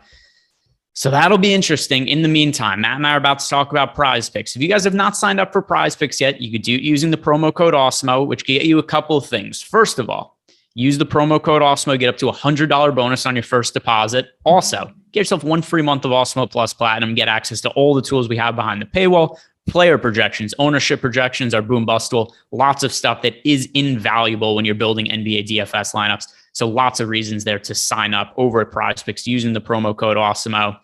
Romeo Langford listed out. So here we go. We're getting closer here. We've got Dwayne Dedmon also will play. Look at the news just piling in right after lock. Most of this, Dwayne Dedmon, not all that important, but Langford out, Primo in, Richardson in. Let's play a little game here, Matt. Who do you guess will be the starting 5 for the San Antonio Spurs tonight? All right. It's a tough game. There's a lot of different ways you can go with this one. I think Trey Jones starts at point guard. I think Devin Vassell starts. And I think that's when we're kind of out of certainties. I would probably say I'm really kind of expecting Primo to start. We've seen him start other games this year. Popovich likes his shooting. I think he starts. That's my wild card off the ball pick. Then I'll say we get KBD at the other forward spot, and I will say Jock Landale, but it could very well be Zach Collins. Sean Holmes ruled out. He hasn't been playing that much anyway. So I think Trey Jones, I think there's a few players I think are really safe bets to start. One is Trey Jones. Who the hell else are they starting at point guard? I think Trey Jones starts at point guard. I think Jock Landale starts at center. That one's less of a lock, though, but I feel pretty good about Landale at center. Devin Vassell starting. I feel very good about that. Yep. So I'll say like confidence level out of 5. Trey Jones and Devin Vassell, that's a 5 out of 5. Jock Landale's like a 3.5 out of 5. Then I guess the other two starters, Doug McDermott and Lonnie Walker. That's what I'm going to go with. Trey Jones, Lonnie Walker, Vassell. I said KVD and Primo, but those are probably the more logical picks, to be honest. It's just, we'll see what happens. Yep, I'm sure I'll be doing late swapping in a few minutes here because such is the nature of this. Yesterday, I was late swapping all night. I was out at dinner with my family. I'm making late swaps on my phone the entire time. That'll happen these days, especially with all these starting lineup changes, late scratches, and whatnot. Let's start talking about some PrizePicks, Matt. And like I said, if you guys want to sign up for PrizePicks for the first time, use that promo code Awesemo. Get up to a $100 bonus on your first deposit. Also get yourself 1 free month of Awesemo Plus Platinum. Matt, why don't you pull up OddsShopper? Really useful free tool that has all of our player projections, and we use that to calculate expected ROIs and expected win rates on any player prop bets at sportsbooks. But it's also useful for trying to identify the best plays on PrizePicks because these are also over-unders for player props on their DFS platform. So show me some of the top overall player prop projections for the day, and we'll compare them to some PrizePicks numbers. Let's do it. So we are going to start with, let's see, I'm kind of trying to stick to the major categories: points, rebounds, and assists. OddsShopper is very high on Bryn Forbes today. I'm not sure how he's much he's not on PrizePicks, but we could shout it out anyway, just for the sake of anybody else who might be placing a player prop wager somewhere. How about Jeff Green? Does he have any?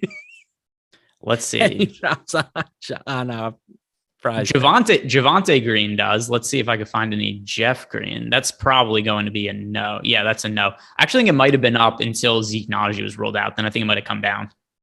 All right. Well, here's a guy who has to be Seth Curry. We have the over, on 13.5 points with a 72% expected win rate. We haven't projected for 17.5 points in this contest. You could also take the look at the over on 3-pointers. We haven't projected for 3 made threes. You can get plus money on over 2.5 at certain sports books. On OddsShopper, you're not going to benefit from the plus odds, but I still think over 2.5 3-pointers for Seth, is a strong wager. Yeah. So the number on PrizePicks is a little bit higher at 14.5. I also have the over on that number. So I do not mind making that a play either way, though. I think that's a pretty good way to go here. I know that Kyrie Irving's back in the mix, and maybe we should be worried about a blowout in that spot as well. But Seth Curry is still going to play a pretty big role for this team until Durant or Simmons, who knows when or if those guys are going to be back on the court. Durant for sure at some point, Ben Simmons, who knows. But I do think that we have to consider that Seth Curry is still going to play a really big role for this team and is probably still their second best player right now with Kyrie Irving back in the mix. Do you think that's reasonable to say Seth Curry's second best player on the Nets behind Kyrie, given their current roster? Yes. Yeah, so I like that as well. I have him for 16.5 points, number 14.5 over at PrizePicks. We found an over. We found one a little early this time. Sometimes it takes us a minute. We got to one here though. I can't imagine that any Spurs players are up at the moment. Oh no, there's Trey Jones. Trey Jones has some props.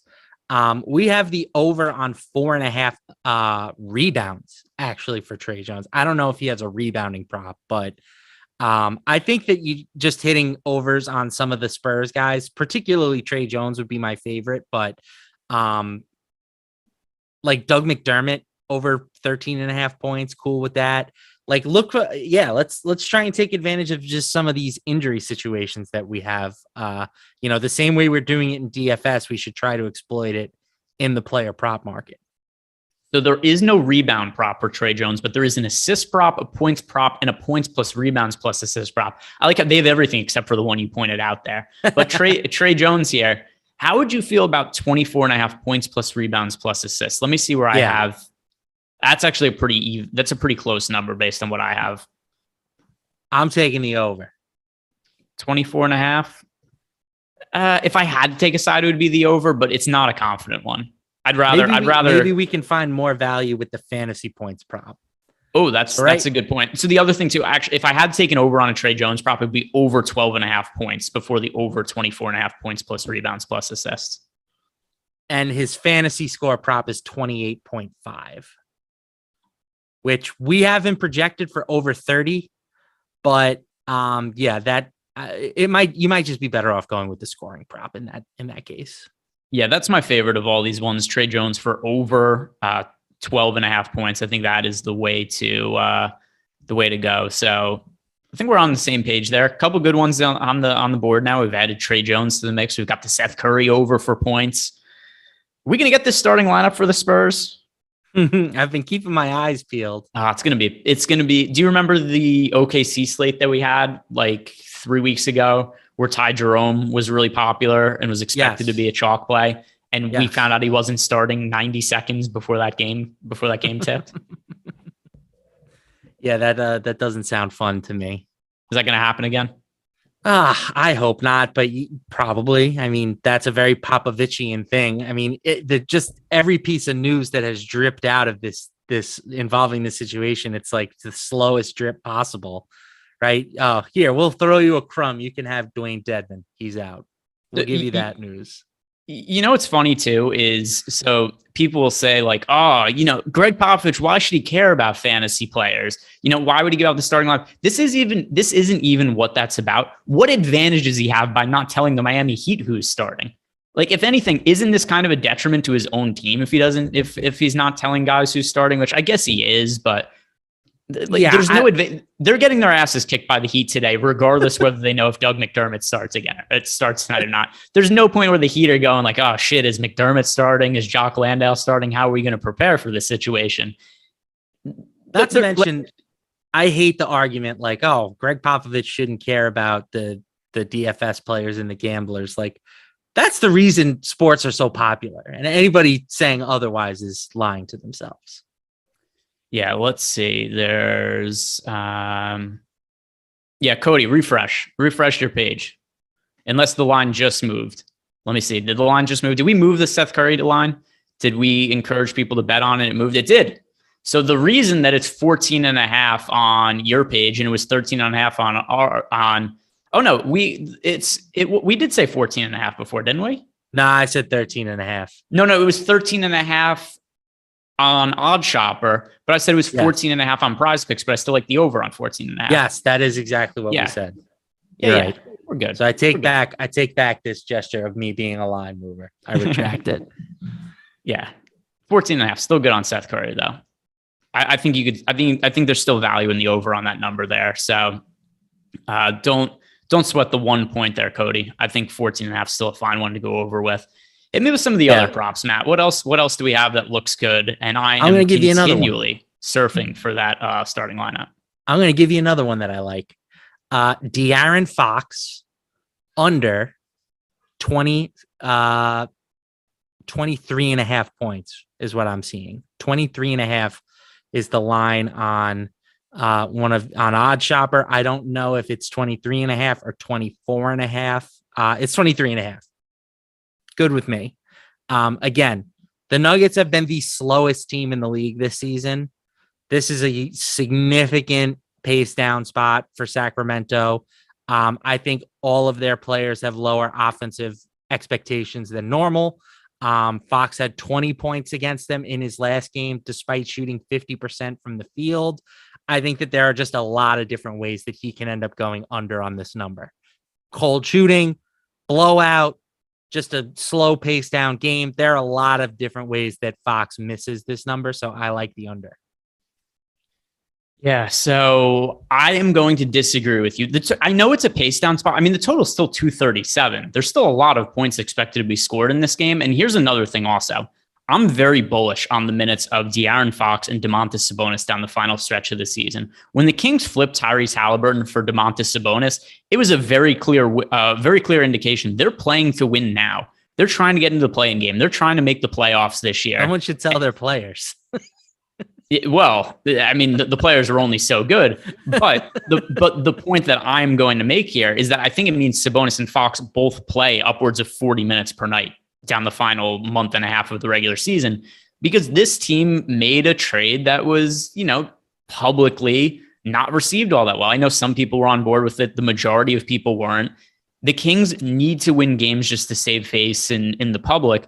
And I think the best way to do it is you play the only two good players on. Well, Harrison Barnes is good too, but your two best players, you play Sabonis and you play De'Aaron Fox as many minutes as they could handle until the team is either knocked out of playoff contention or until the wheels fall off or somebody gets hurt or something like that. And considering how weak the bottom of the West is, it's very, very doable for them to get into the play-in game. Yeah, it's doable. I still think that this move, while there was some aspect of like, yes, we're trying to win now. I think it was more about building for the future.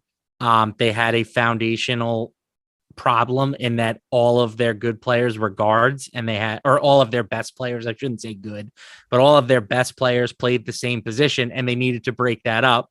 They tried to trade De'Aaron Fox. They realized that he wasn't worth nearly as much as they were expecting on the trade market. And so they pivoted and they traded Halliburton for a really good young big man in Domantas Sabonis. So I was probably higher on the trade than most. I still don't know if I would have done it if I was the Kings, but yeah, I think it was just it made sense from like a roster perspective. They had Fox, they had Davion Mitchell, they had Halliburton. Playing all three of those guys together wasn't going to work, so they moved the guy that had the most value. Well, yeah, I mean, they did solve a little bit of a logjam. To me, though, Halliburton was just the most valuable player on the team, and I would have just built around him. And also, that was before we knew. Do you know about the De'Aaron Fox NFT project thing? Yeah, he scammed, or I shouldn't say scammed, but I knew he had an NFT project that apparently flamed out. Well, it didn't necessarily flame out. They sold a bunch from it. It was being supported. And then De'Aaron Fox, I don't want to do this anymore. I'm shutting this down. So we collected $1.5 million in ETH from fans, and then was like, yeah, not doing this anymore, and just pulled the rug on them. So that, to me, that's definitely somebody who pulled the rug and kind of scammed them. So that's where you get there. Kings fans, you want to hold on to De'Aaron Fox, give him $1.5 million of your own money. And where is it now? Again, I don't think that the Kings or their fans were like, man, we'd rather have De'Aaron Fox than Tyrese Halliburton. That's not what I got from it. I think the general consensus was we tried to trade De'Aaron Fox and nobody wanted his contract. Well, I could say this, and obviously this is a small sample size, but when I was making fun of the Kings for their trades on Twitter, a lot of Kings fans had said, no, Fox is better than Halliburton. He's been loyal. We want to stick with him. So who knows? But that was the sentiment I got from Kings fans, that they preferred Fox to Halliburton. We'll see. We'll see where all this happens. Quick reactions to what's going on right now. We are 3 minutes into the Hawks-Raptors game, which, as you guys know from watching these post-lock shows, there is nothing more important than the first 3 minutes of the first quarter of the first game. This is where GPPs are decided. Clint Capella, 2 points, 3 rebounds, and a block off the bat. Kevin Huerter, 3 points, a rebound, and a steal. We have on the Raptors side 5 points in the first 3 minutes from Fred VanVleet. There we go. How are you feeling about that information, Matt? Should we be panicking? Should we be celebrating? No, I think everybody is off to a good start for the most part. DeAndre Hunter, really the only guy who's kind of been a little bit of a disappointment here to start. And again, he ended up being kind of a non-factor. So I think maybe if you went heavy on Scotty Barnes, maybe that is panic worthy since he is in the negatives through 5 minutes. Yeah, that is Scotty, which, by the way, who knows how this game would have shaken out had Fred VanVleet played. But I was going to be on a bunch of Scotty Barnes if it wasn't for Fred VanVleet getting rolled in. So we'll see how all that goes. That's the only game going on right now. The San Antonio Spurs game starts in 13 minutes, and I am yet to see a starting lineup here. Let me see if I could find any information here. Have you seen anything? No, I haven't. Okay, so this could definitely be fake. This is the listed starting lineup for the Spurs tonight. Not confirmed, just listed. These are notoriously inaccurate, but it's better than nothing. The listed starting lineup is Trey Jones, Devin Vassell, Doug McDermott, Keita Bates-Diop, and Zach Collins. Okay. I mean, just screw me if that's the lineup. So we both went 3 out of 5. Or maybe you got 4. I know I only got 3. If that ends up being the starting lineup. We also don't know that is what the starting lineup is going to be. Like I said, that's just the listed starting lineup. I don't know that it's not the confirmed starting lineup. Those are not always accurate, but that is, oh my God, this fight right now is one of the most brutal fights I've ever seen. Joel Alvarez is getting the shit beat out of him by Arman Saruki, and I could not be happier. This is like a murder scene right now. Oh my God, he is bleeding from everywhere. Call the fight and give Arman Saruki all his fantasy points because Joel Alvarez is absolute trash. This is like this is very big for me. This is my biggest leverage fight of the entire thing because Joel Alvarez, who I think is terrible, was the most popular value play on the slate, and I'm big on Saruki. Call the fight. Did they call it, Tyler? Tyler's making hand signals. Yes, they called it. Perfect. No, there we go. Saying, I don't know. What an ass whipping. Joel Alvarez is absolute garbage. 0. He is successfully defended 0 takedowns in his MMA career fighting a wrestler. All right. Can we get the Spurs starting lineup so I could adjust my lineups? Is this going to happen anytime soon? Are you making any alterations? So, Greg. Are you making any alterations based on the listed starting lineup? No, not really. I mean, again, I Lonnie Walker being in there is good. I might bump up my Lonnie Walker was not in the listed starting lineup. Right. It was Doug McDermott who was in. I probably should give Dougie Buckets a quick bump. He's somebody it's still going. Tyler lied to me. Tyler said the fight got called off. Second round just started. Were you not listening? I said he went like this. I don't know. They might, but it's not happened yet. All right. Well, that aside, the second round started immediately. Arman Sarukian gets another takedown, and now he just beat the shit out of Joel Alvarez for a little bit more, and then this fight will for sure get stopped. This could be good for fantasy points because I'm sure that he'll be able to land more from here. All right. Please. So yes, if that starting lineup holds true, Dougie McBuckets stock up arrow. That's my big takeaway. We've got a starting lineup, not a starting lineup, a super chat from John Good. If Jock not starting, would you pivot to Gafford? If Jock Landale doesn't start, then yeah, I think we have to. I think we have to downgrade Jock Landale just because there's so many. Oh, here we go. Spurs starting lineup. It is the listed starting lineup. Jones, Vassell, McDermott, Bates-Diop, Collins. Look at that. Came through. There we go. I still think, I mean, again, we know that Collins is only playing 15 minutes, right? That was announced. Okay. Here's the contrarian point, though. I'm downgrading Jock Landale. I'm still going to play him, but much less. Why do we believe Greg Popovich should be telling the truth on this matter? Well, he just played his listed starting lineup. He did. He did list his starting lineup. This is miserable. Yeah, I still think Landale plays more off the bench. And honestly, if the rest of the field is going to pivot, I'm standing my ground. Yeah, I'm pulling out the I Mel don't Gibson think the field Braveheart. is going to pivot. I think Hold me. I think we're going to see ownership in 9 minutes, and Jock Landale is going to be like 40% owned. All right. Then let's pivot to Daniel Gafford. All right, now it's stopping the fight. Now the fight. Now it's over. There we go. I like when here we go. So before the show was starting, I was saying that this is going to be miserable for me who doesn't play a ton of chalk in MMA. But there we go. Leverage play comes through. Spurs guys. I still am going to get to Jock Landale. I'm going to be underweight to the field on him. Let's see where we currently have our ownership projection at on him. Current run of ownership. Jock Landale is still projected for 34% ownership on DK. On FanDuel, we have Landale projected for 16% ownership. I just want to be under that number now that he's not starting. I don't feel great about it. I'm not going to play Zach Collins, but Gafford is the pivot to me. Yeah, that's reasonable. I still think I prefer Landale to Gafford off the bench.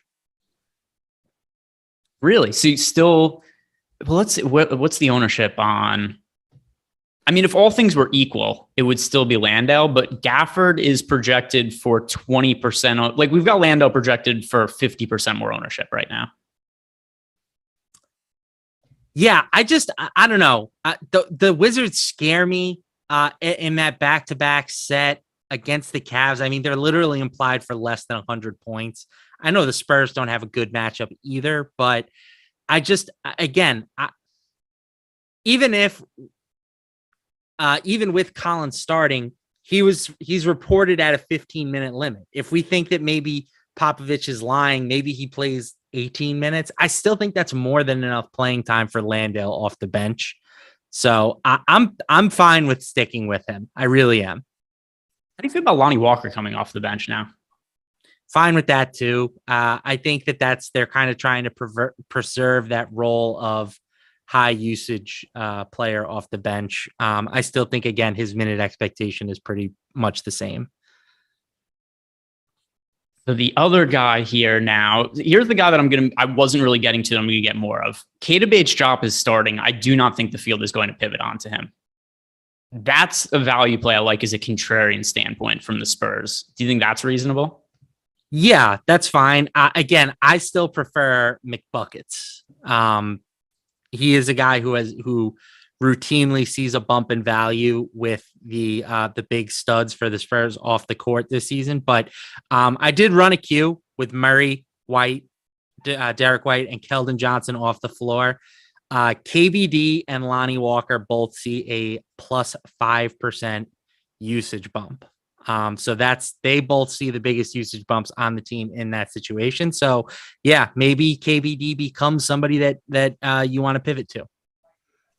So now the other guys coming off the bench, Josh Richardson, Josh Primo. I know you said you thought Primo was going to start before. Now that he's confirmed not starting, has it changed your outlook on him? I think he plays garbage time still. Yeah, I still have just a sprinkling of Primo and no Richardson.